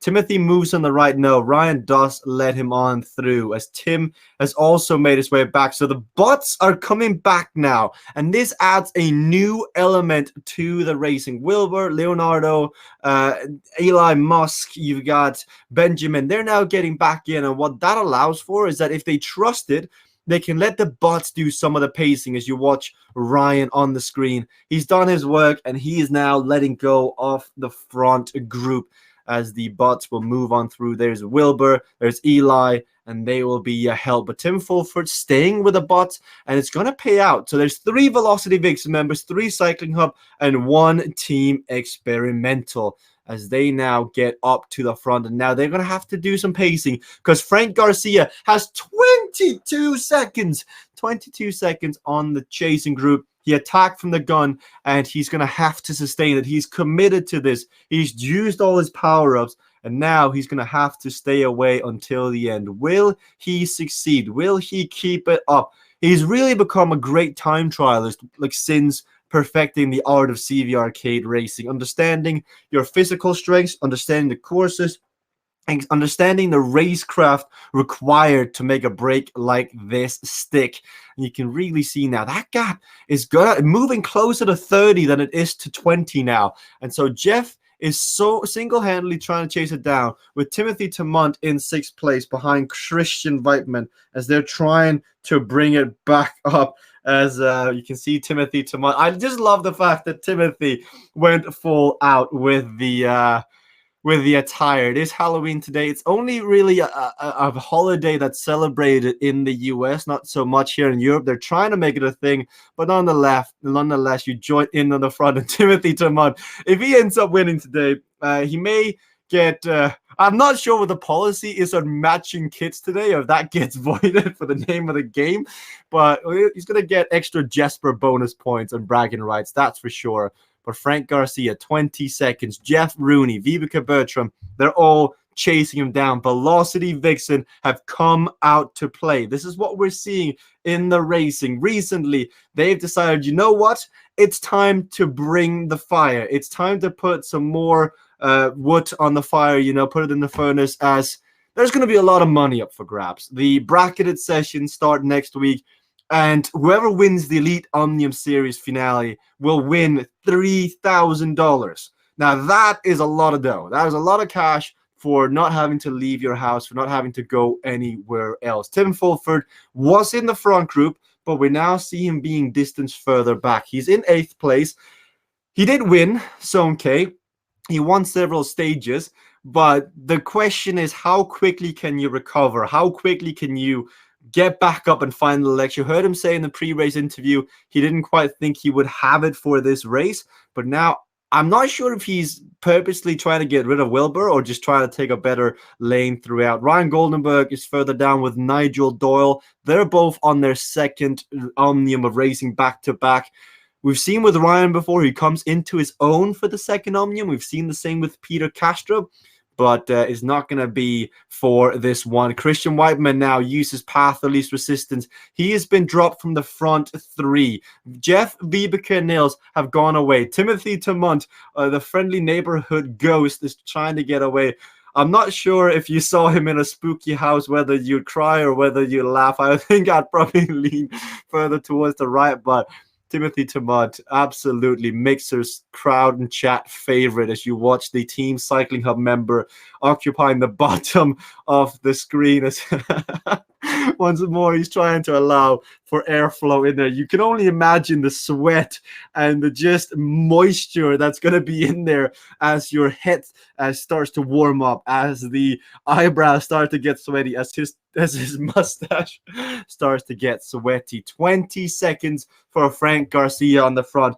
We've got one lap remaining as Christian Whiteman uses Racer's Edge, but Frank Garcia, Team CVRcade, he's looking very closely on the riders nearby list because he does not want the other racers to catch up. I think he knows that he might be toast if these fresher riders catch up. So what he decides to do is look at the wattage they're doing and match it. They cannot catch him if they're going the same speed. So he's looking at the riders nearby list, the list you see on the right-hand side.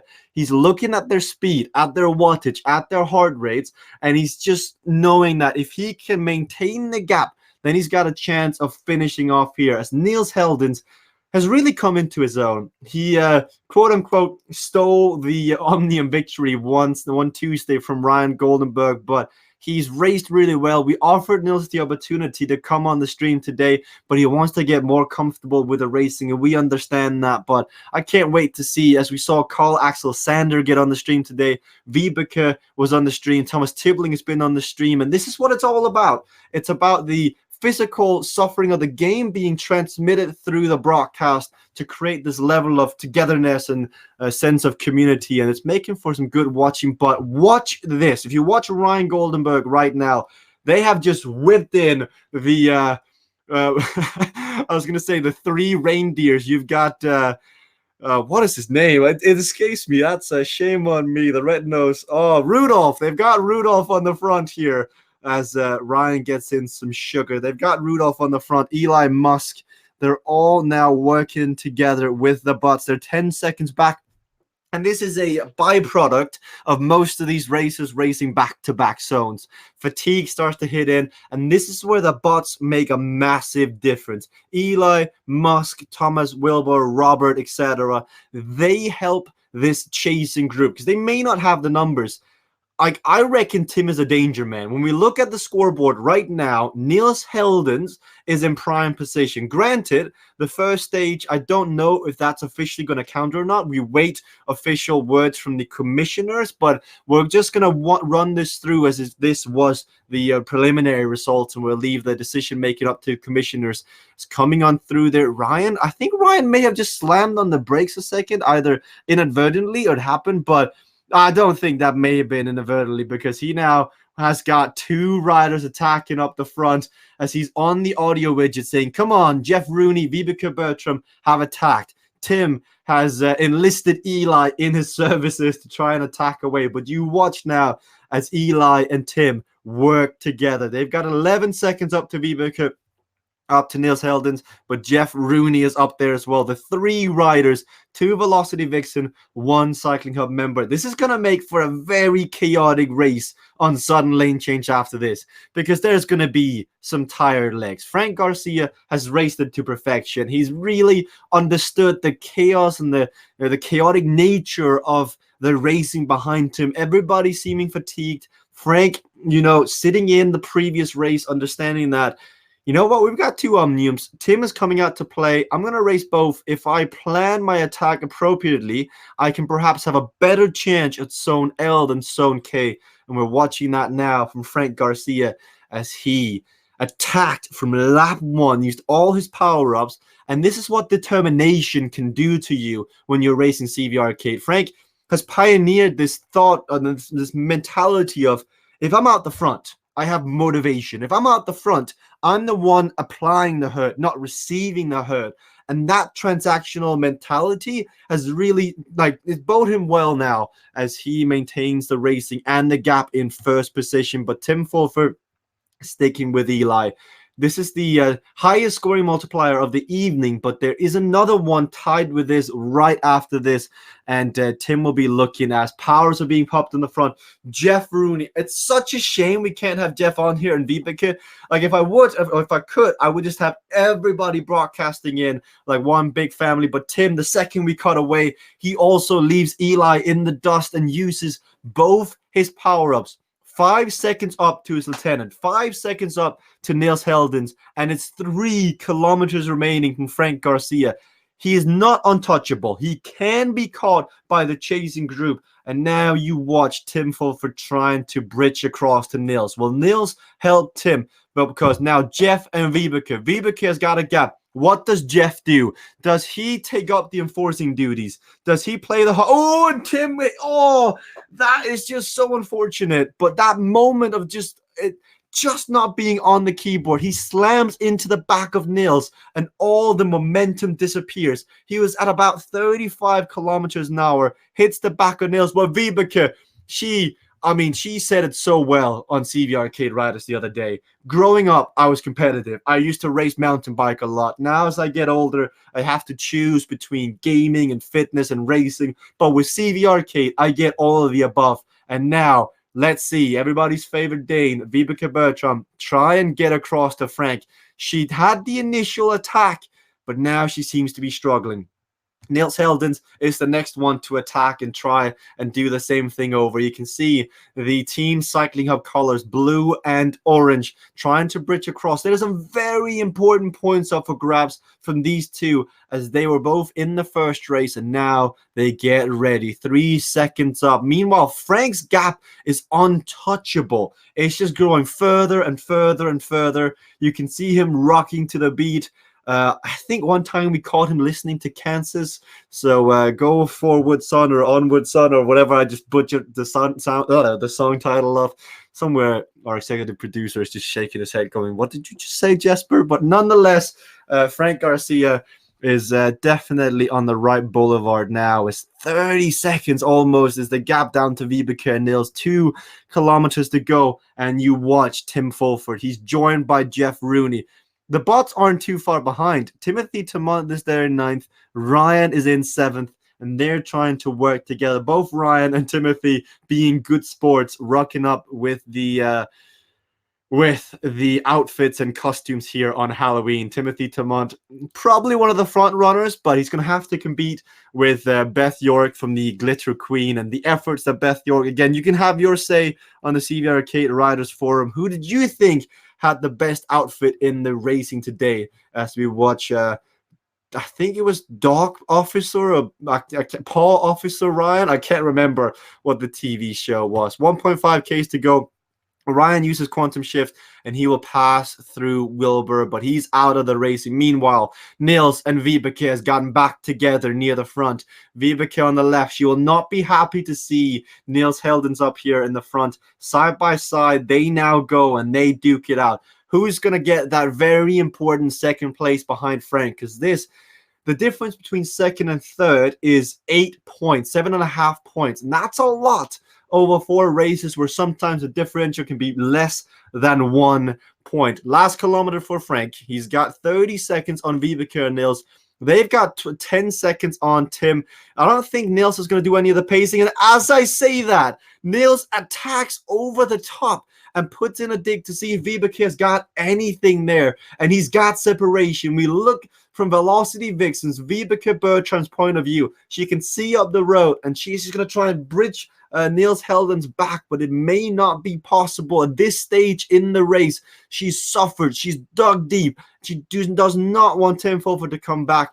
But Vibeke Bertram, she's got a sprint on her. She's a mountain biker by heart, and she's got that sprint. As we see her stand up again, apply the pressure. You look over the shoulder here of Niels Heldens as he's got Vibeke Bertram in hot pursuit. 400 meters to go for Frank. He's been solo from the gun until this point. Fantastic racing, and will definitely catch his celebration, as it'll most likely be that one once more. But you never know if you've added more to the repertoire of victory celebrations. 200 meters to go for Frank. Turns left, he turns right. He can be very proud of that one. That was a race. It took some courage to attack from this point, and you can already see sipping out the jersey, albeit wearing the t-shirt. I'm not sure if that's YMCA or a celebration for Frank or both combined, but happy with that one. Niels Heldens versus Vibeke Bertram. Sprint to the wire. There goes Niels Heldens. No match for Niels Heldens is Vibeke Bertram. Niels takes second place. Vibeke third. Tim versus Jeff further down. Tim is trying. He's pushing down some serious watts, but he's not going to be able to bridge the gap. Then you have Ryan Goldenberg fighting with Timothy Tamont. Timothy Tamont versus Ryan Goldenberg. These two, Timothy Tamont, just absolutely spent. Somebody CPR to Timothy Tamont, but I think no resuscitation needed there. Looks like he may already all be skin and bones as Timothy Tamont. Oh, excuse me. It's too good. There is the racing. Here are the highlights. This is the sprint finish at the end for secondary positions. But Frank Garcia, what a performance. What a race. Like having the courage to say, I'm going to attack from the gun. I'm going to keep it to the very end. That is not an easy decision. And then you find yourself in the position needed to execute on set strategy. And Frank will propel himself up into third place. And coming into sudden lane change, he must be one of the favorites. But Frank, what compelled you to attack right from the gun like you did? Oh, I think Velocity Dixon is trying to replace Cycling Hub as the bad boys of CVRcade. And so they blocked in the first Omnium. And so the Team CVRcade, we executed a little payback on Temple Run, and we blocked them, but we let Tim go. Tim's very strong. It's not a guy you want to let go typically, but and then Tim did, awesome. Finished that out, and then in this one it wasn't really intelligence. It might have been stupidity, but they blocked me to start again, and so I was like, okay, well, I'll just light it up and see if they follow, and then they didn't follow, and I was like, kind of a bummer. I think I'm going to have to work really hard for like 20 minutes. But it was fun. It really was a lot of fun, but that one was a lot of energy spent. Let's just put it that way. I think that is a given looking at the way you suffered at some points, but you succeeded in keeping the rest at bay. Now, Razor's Edge, sudden lane change, part 2. Last time, it wasn't the best of successes for you, Frank. What are we going to do differently this time around?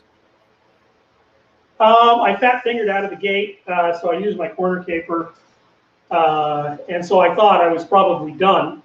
I didn't realize everybody was going to crash 10 times. I crashed probably 12. But otherwise, I probably would have taken a little bit different approach. So we'll see here, one, if I can avoid the fat finger, and two, if I can get this right. I think this is really fun with Razor's Edge because the corner speeds are just, you can easily crash in the corner. Well, we'll see, Frank. We're watching the highlight of you on the screen. We got a minute to go. Best of luck trying not to fat finger the corner caper, as that will be an important power-up. Now, if you're just tuning in and you're wondering, what is today? Why is there no background behind you, Jesper? Well, you know what? Today is Halloween. If you tune in from the start, you would have seen this rocked up from the world of Legoland and Lego. I flew in there not too long ago. Everybody got in on the fun. You saw Ben Shuey Long racing in as an alien with whatever he could conduct from the office, spending great government time on that. Then you've also got Ryan Goldenberg, who is broadcasting in as several different things. Timothy Tamont being a spooky ghost, and I think he's scaring absolutely none in the racing today.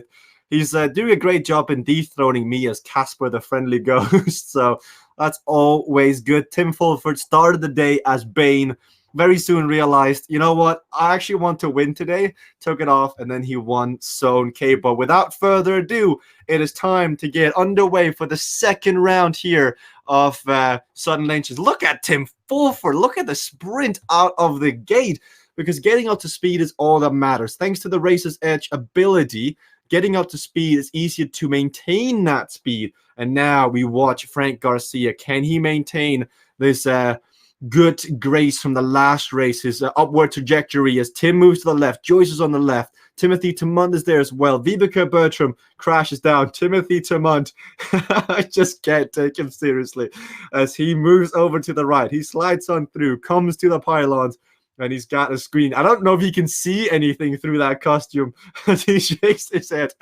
Oh my goodness, that is brilliant. Goes through. Timothy gets passed by Frank, but Frank crashes into Timothy as Timothy crashes as well. Both of them take each other down. Might need a sight test. Oh, as Ryan slams into the back of Frank as well. Kayla crashes down, and Tim Fulford out in the lead. We did see, as Frank mentioned, 10s and 12s of crashes in the previous zone, so it's never over as Kayla gets past. Brilliant racing there from Jeff Rooney coming on through. Tim Fulford on the front here, and I think he knows what to do. You don't often let Tim have two races back-to-back on high-skill events like this. As he figures it out, as Frank Garcia uses wind at his back, corner caper as well, using it early on to get back in. Will it run out before this corner? He might have to brake now. He goes on through and he opts not to. Trust the corner caper. And now 52 k's an hour. That is so close.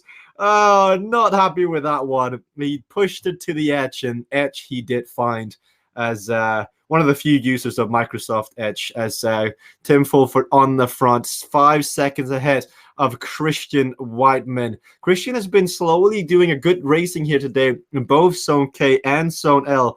As you can see, Team Experimental. It's good to see Team Experimental show up in numbers. Casey Shum seeing Christian Weidman. It is good to have one of the most prestigious virtual racing teams take part in the CVRcade World Cup. Homer Thompson is also broadcasting in today, I believe. He is down in 10th place, and he is fighting to get back up. You can see the CCC kit being worn from Homer Thompson. He's fighting away to try and get everything as he blocks Joyce DeSmit on course. But Frank Garcia, despite the crash, he has used every single power-up, so he's not in a favorable position here as he's got teammate Kale Laguna 1 second up the road, Tim 20 seconds up the road, and Tim will need an extraordinarily good performance here because looking at the scoreboard, he's 10 points down on his teammate Nils Heldens. Frank is in second place, Jeff is in third with Tim in fourth and Christian in fifth. It's wide open coming into Dark Matter Spiral. We got to finish Sudden Lane Change first, and power-ups are still available. Tim, I don't think he's used his. I think Christian Weidman still has his as well. Kayla Laguna should have hers as Kayla crashes down in third place, allowing Frank to come on through, just coming too hot into the corner and crashing. Is now Frank, we watch.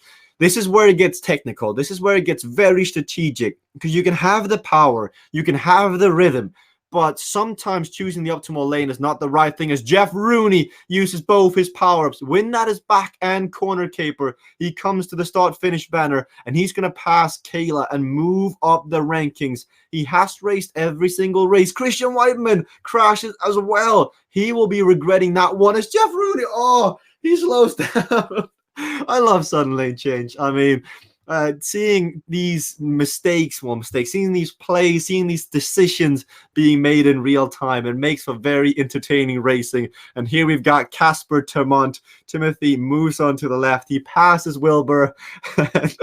When you don't have a headband, you put on your headphones just like that and you cover all the sweat.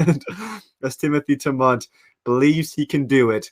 Does he have enough power left to get back up to the front? He's in a position in which racing with streaming in points, racing every zone, he could get up there as Jeff Rooney. He used his power-ups and now he crashed as well, hitting into the barriers. It's 1.4 kilometers to go and it's non-stop action. Whew. I mean, this is a workout in itself, just sitting here and talking through all the action. His heart rate is up there with the rest. Granted, not as hard as Tim, Frank, Christian, Jeff, Timothy, Kayla, but they're definitely putting on a show. And Frank, despite crashing earlier on, sticking with it, he is now the virtual leader, 12 points ahead of Jeff, 14 points ahead of Niels Heldens. He's got to make sure to make no mistakes here as he's going to ride conservatively. I don't think he can catch Tim unless a crash, because Frank's used his power-ups. Tim hasn't used his, as Tim does end up crashing. Oh, they're spoken too soon. And once you crash once, you've heard it before, there's a second, there's often a third, and a fourth, and at 26 k's an hour. He's got an 18-second lead on Frank Garcia. Will this entice him to chase? Oh, as he makes a mistake to the left, that opens the door as riders can come on through. Christian Weidman taking points away from Frank Garcia. Last lap remaining. Christian on the front. Tim is way up the road. Jeff crashes again. Oh, this is just carnage. This is just rumble in the jungle, as everyone just seems to say, oh, there's a barrier. Let me just have a closer look. Yes, that's most definitely a barrier. I can confirm. As Frank, 3 seconds down on Christian Weidman. 400 meters to go for Tim on the front. Pylons, it's all he's got to pass now as he opts to go on the right. He's got to be careful of lap riders. He's got to be careful. He uses corner caper as he gets past Ryan. Will it last all the way? There's a right and a left. It could run out just before the end. You see him praying, and he does break just to be sure. 100 meters to go. Tim Fulford, everything can change coming into Dark Matter Spire. It is close at the top. Tim winning sudden lane change. Frank versus Christian Weidman for secondary positions. Christian has got a 3-second gap as Frank slams into the back of Niels Heldens. Niels being left on course. Can Jeff Rooney capitalize on that? Frank's got 50 meters. He's just got to go left. And despite Jeff Rooney's good attempt, Frank will cross the line just ahead of him. Kayla attempting to keep Timothy at bay. Does Timothy have any power-ups left? I don't know if he does. He does have corner caper, and the ghost kicks it into action. Kayla does crash. Kayla comes through, and Timothy does pass on through, and he busted that ghost as Joyce also accelerating. Timothy is happy with that one. Joyce attempted to attack up, but she crashes as well. Kayla goes down.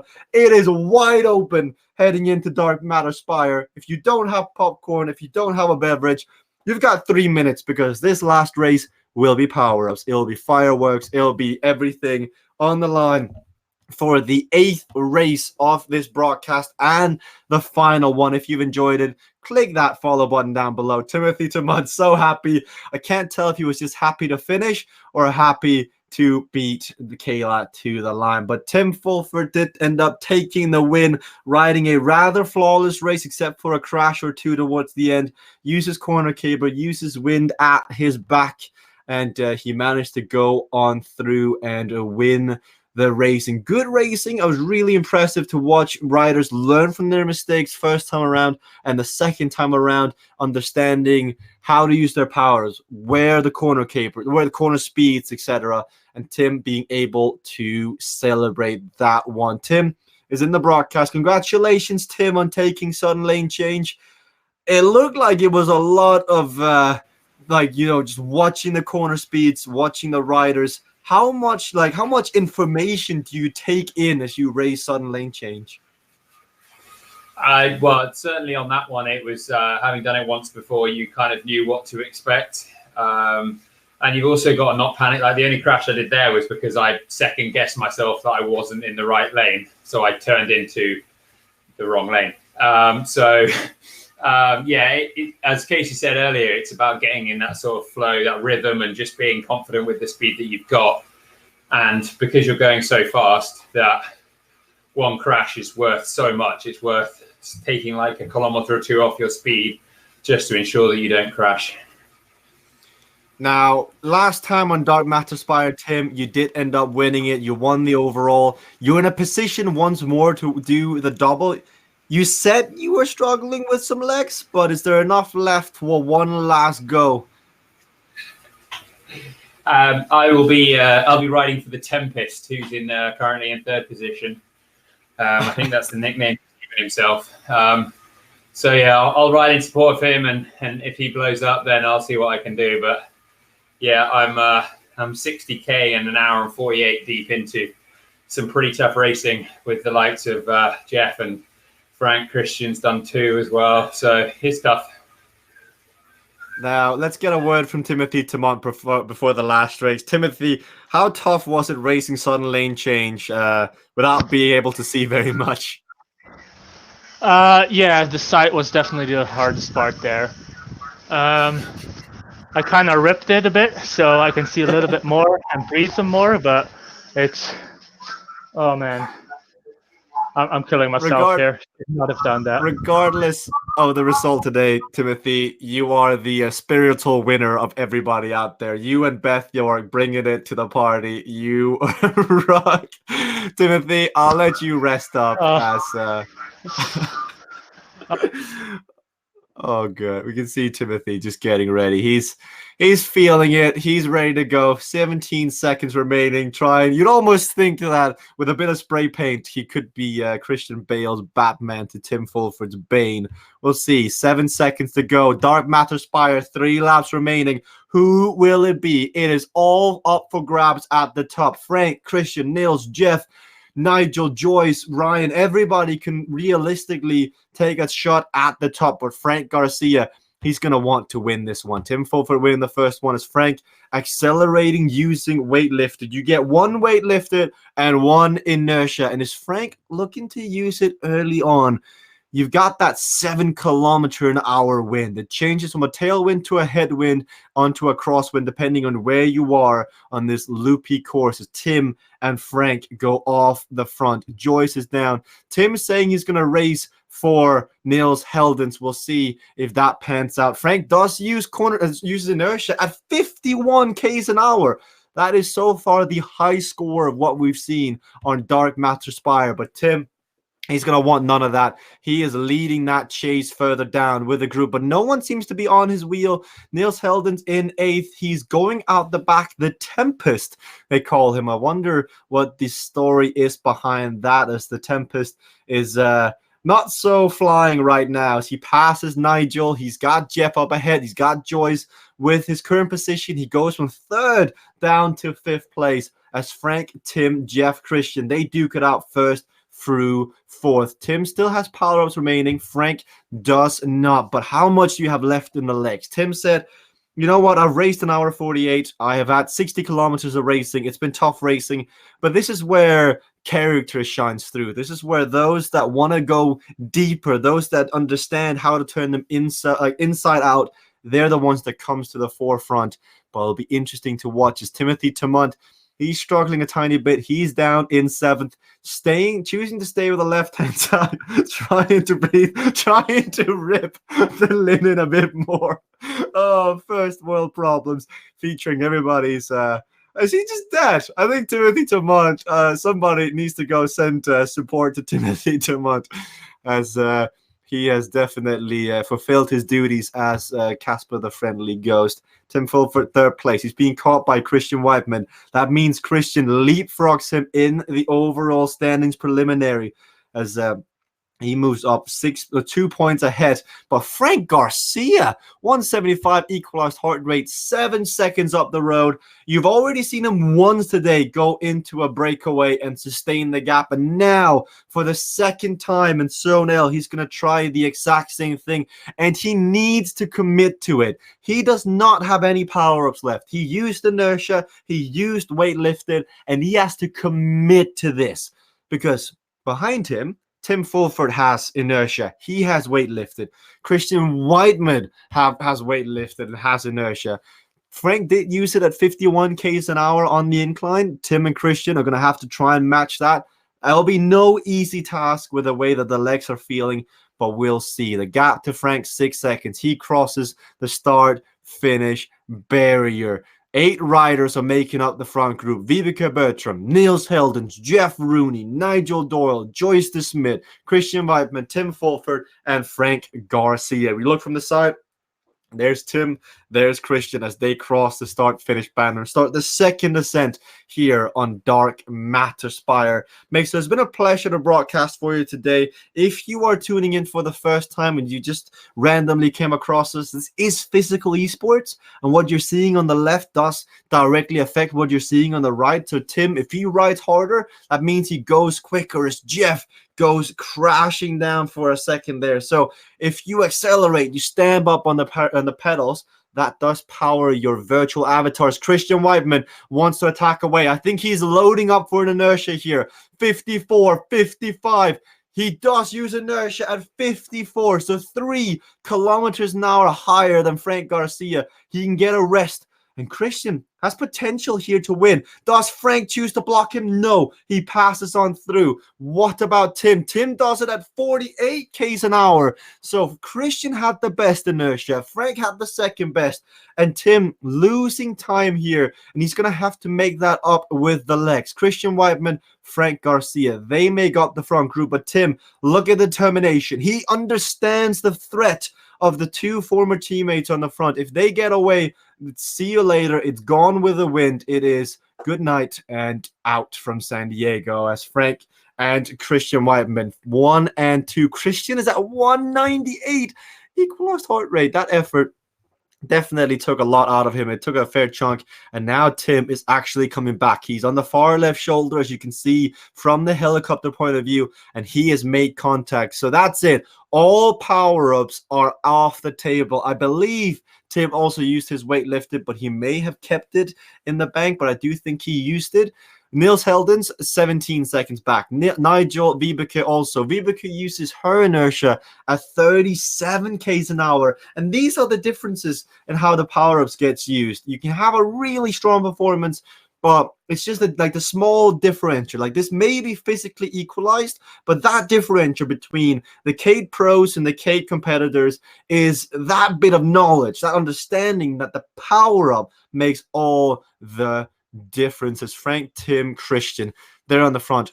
Tim will not be doing any of the pacing, but he does need to shake Frank. So I think he's going to sit in and hope for Niels Heldens to get back. Niels uses it at 44 k's an hour on the descent here. So he is just opting for a rest to try and get back on terms. Tim is going to need him because for Tim to shake Frank in the zone, he would have to go up in front of Frank. I think Frank would need to finish 3rd or 4th.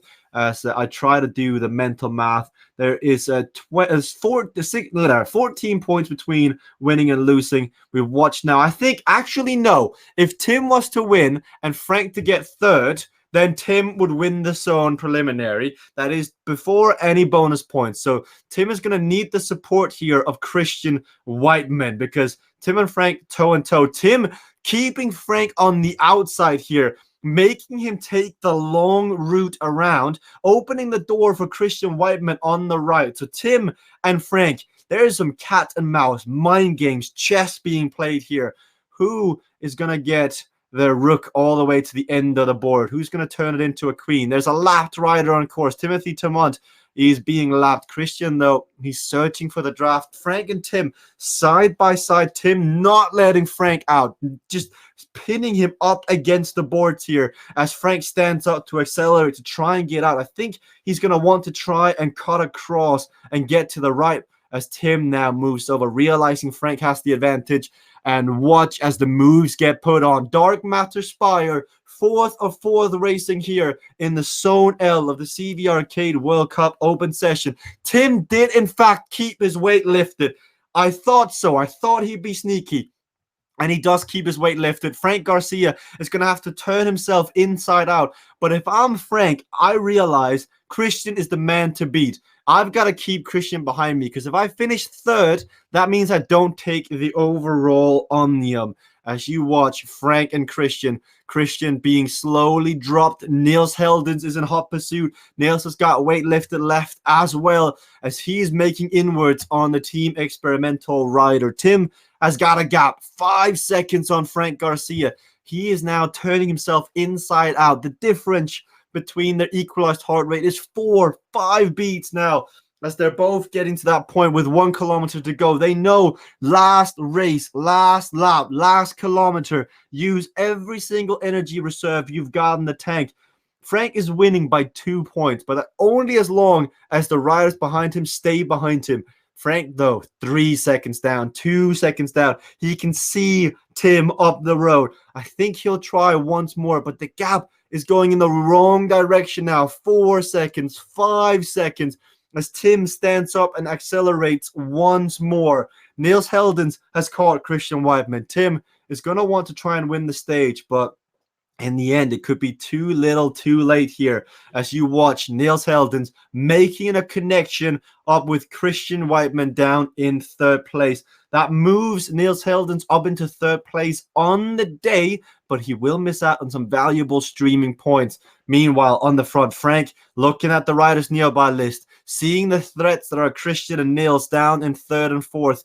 Ryan is trying to catch up. He's helping Vibeke, but they will not make the connection. 300 meters to go. Tim Fulford standing up, and for the last time today, he's already got the jersey sipped up, but you get the gist. He has won another stage here as CVRcade World Cup royalty coming to the fore today. Beth York, the Glitter Queen. You got Tim Fulford, the Suffer King, as with 100 meters to go. Tim Fulford can raise his arms in the air and take the victory here in Dark Matter Spire. It won't be enough to take the Omnium. That honor falls upon Frank Garcia, who wins the Omnium. He's happy with that one. He understands how much that took out of him. Christian Weidman will lose to Niels Heldens further down. Vibeke Bertram, Ryan Goldenberg, they will be next to cross the finish line as they have fought valiantly as well. Ryan Goldenberg just wiping the sweat off. Job well done, as Nigel Doyle says, hello, I'm here too, guys. Bye-bye. As he comes to the finish line. Great racing all around. I clap my little Lego hands to everybody who raced today. You rocked. For the final time, let's see Tim Fulford cross the finish line on Dark Matter Spire. Good racing all around. Tim Fulford very dominant in his racing on display today as he ends up winning Zone K and gets 2nd here in Zone L. We're just missing out on the final 2 points to dethrone Frank Garcia on the top. But Temple Run turned out to be too much to overcome for Tim Fulford as Frank very rightfully earned his right to be up there attacking, like just from the gun said, right, if there's going to be blocking, well, if I attack, there's no one that can catch me. And let's get a word from Tim Fulford in 2nd place. Tim, you were trying to work for the Tempest. It didn't quite pan out. You end up losing by 2 points in the end. Are you disappointed with how it panned out, or are you happy with the stage win? Nah, not being able to do race 1 obviously didn't help, but it was I knew it was pretty much lost when Christian used both power-ups on the 2nd lap because to win I needed him to come with me and he wasn't going to be able to with the plan I had. So with Frank up the road and Christian bridging to him, I just thought I'd go for 2 stage wins rather than the overall, and I mean I just bot sat on Temple Run, so I'm happy with Zone L. It was a good workout. Well, that is all that matters. We head into the bracketed session next week. Good luck, Tim, ahead of that. We got Frank Garcia, the eventual winner of Zone L Omnium. Frank, how much does that mean, the victory mean to you? Because we saw the little celebration towards the end. Wow, that was a lot of work. So it means a lot. I'll be more excited in about 20 minutes. Well, Frank, the inertia power played a big role. What was your philosophy behind the usage of your early inertia? I felt I probably didn't have a lot of gas left. So that sounds counterintuitive, like maybe I should have followed somebody. But I blew it in sudden lane change when I crashed. That 7.5 points. If I take that in front of Christian, I've got a really comfortable last race. Just got to mark Niels, and he looked like he faded anyway, so it would have been a really easy race, but I crashed, and that cost me 7.5 points. I lollygagged. I was lazy in the first race, so I didn't get any points there. So that meant I needed to have a good race, and I thought if I sat in, I'd probably just not have the motivation. So I went off the front, and I was like, if they let me go, then I'll stay motivated while I'm out front. And that's what happened. And then they came back. There was only a couple of them, and so it worked out. I absolutely love the mentality of that. If I'm out front, well, may as well stick with it because I found myself here. Congratulations, Frank. Great racing all around. Let's have the final word from everybody's favorite Ghost, because what he put himself through today is absolutely just novel. Timothy Tomon, what happened to you towards the end of Dark Matter Spire? I didn't finish. I couldn't. I still having trouble to breathe. Never doing that again. Never. You can give me 1,000 bonus points. Never. Not worth it. So what you're saying is that when we have the Santa Claus race in December, you're going to take your name out of the hat? Yeah, no, not me. Nope. Congratulations, Timothy. Good racing all around. Team Cycling Up with a successful day. We'll see you for Zone E on Saturday with more racing. But everybody, let's have a look at all the highlights, because we've got some great racing today in Zone K and Zone L. Zone T happens later today, but before we head to that, let's roll all the highlights for Zone K and Zone L with all the action you've seen unfold live right here on the Mixer CVR World Cup page. First of all, it is Halloween, so happy Halloween. Ryan Goldenberg was on the screen. Well, he technically won one of the Jesper points that was on offer today for best Halloween costume. It was his idea. Carl Axel Sanders showing up on the broadcast for the first time. Absolute rock star he was. He tried to attack early on, but he was overcome by Rick Woods, Frank Garcia, and Ben Shuilong in the no-skill event on Chaos Mountain Track. You can see Ben Shuilong hoping for some extraterrestrial powers, but didn't seem to fall his way today as Ryan Goldenberg on Temple Run attacked early on with weight lifted. It was really Velocity Vixen setting the tone in the first race on Temple Run today. And then Velocity Vixen dethroning Cycling Hub as the block squad.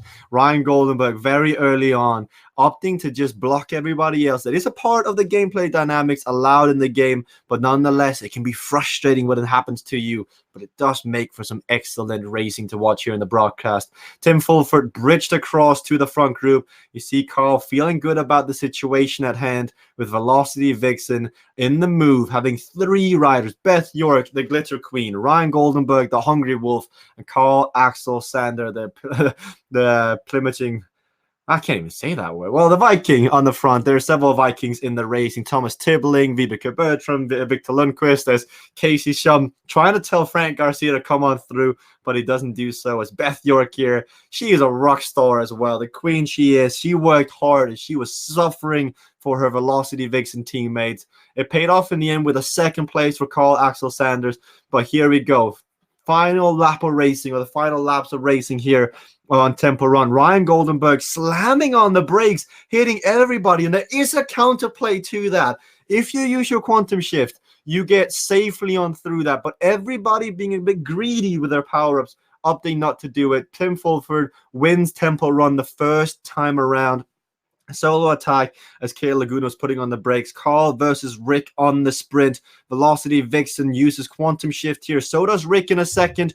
Both sprinting to the line. You can see Carl applying that pressure down, and he will beat Rick to the line on Temple Run. Then it was time for the Halloween map of the day, the sudden lane change, where Frank Garcia admitted himself he fat-fingered the corner caper from the start, and that is the most powerful power-up gone right there, as we are so impactful that we get to see it twice on the highlights, as he then crashes into Jeff Rooney as he slides out. Ben Shuilong as well opting to choose which lane he was going to be in. Carl Axel Sander behind him, as you'll see the two here overlap wheels in a second as Carl crashes down. Tim Fulford on the front as well. So much good racing at display. Casey and Tim side by side, putting the pressure on each other. Casey happy that Tim goes crashing down, but that favor was to be returned later on when he himself found himself in the barriers. Then Tim slammed into the back, and then it was his turn once more to go into the barriers. Carl Axel Sander coming in way too hot, slides out, crashes.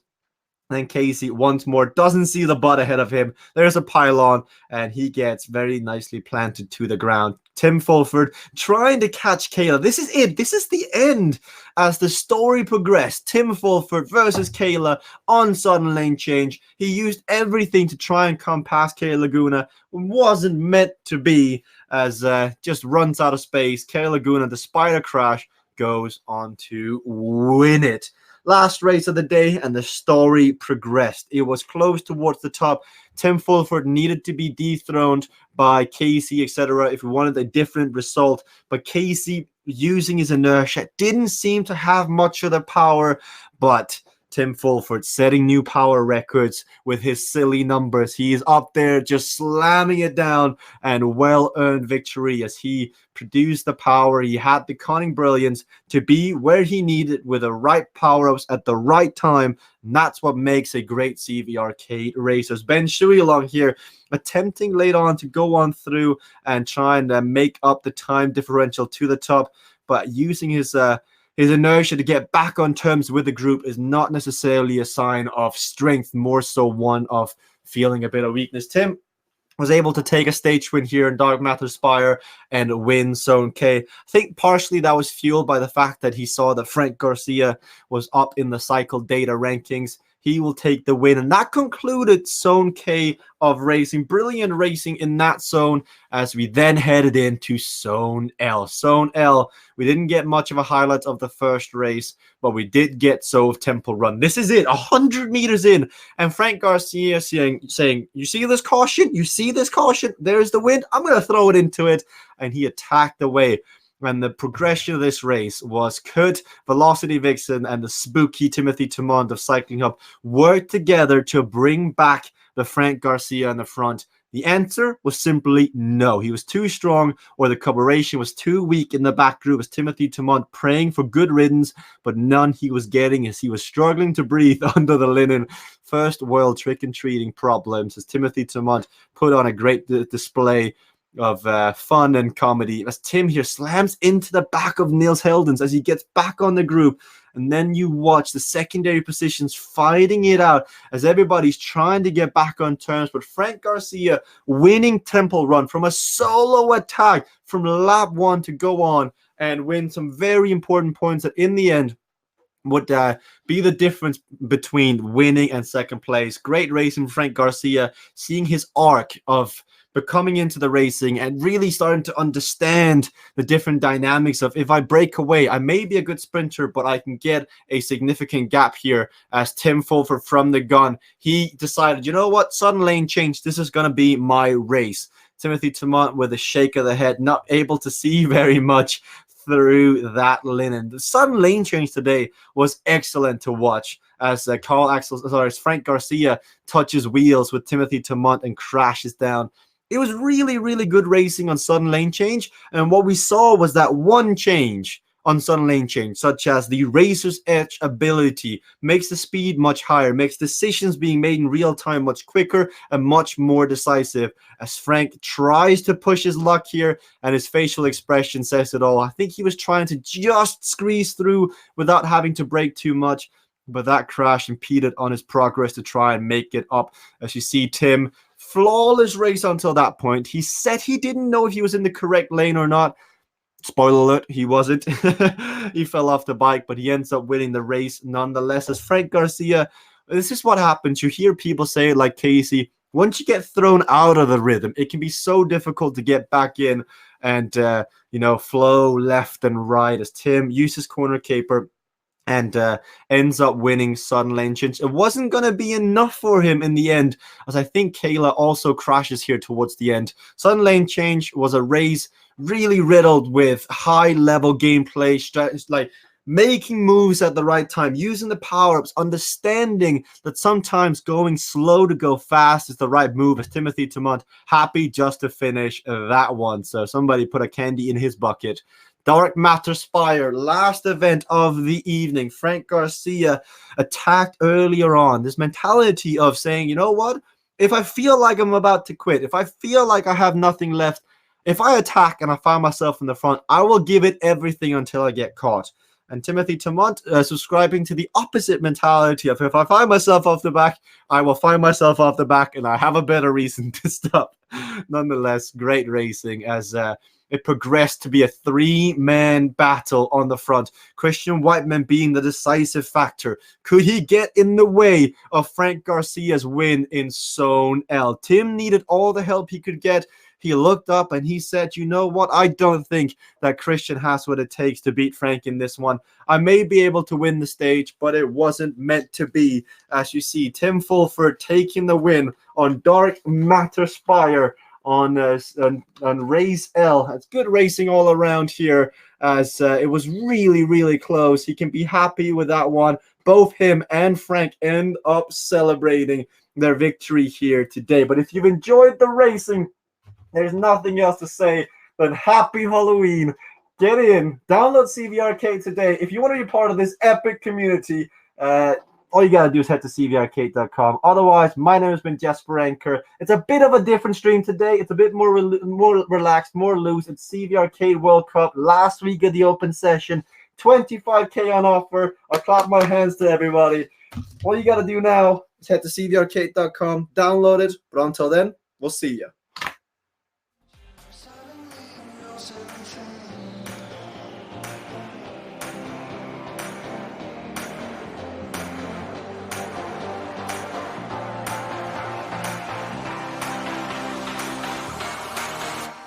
But no, Beth, yours goes crashing down. Determination, the suffering, the ability to... And she's unleashed everything in this attack. See just how much that win means to him. All the marvels. Kayla versus Allison, and to the line. Kayla Laguna takes the victory.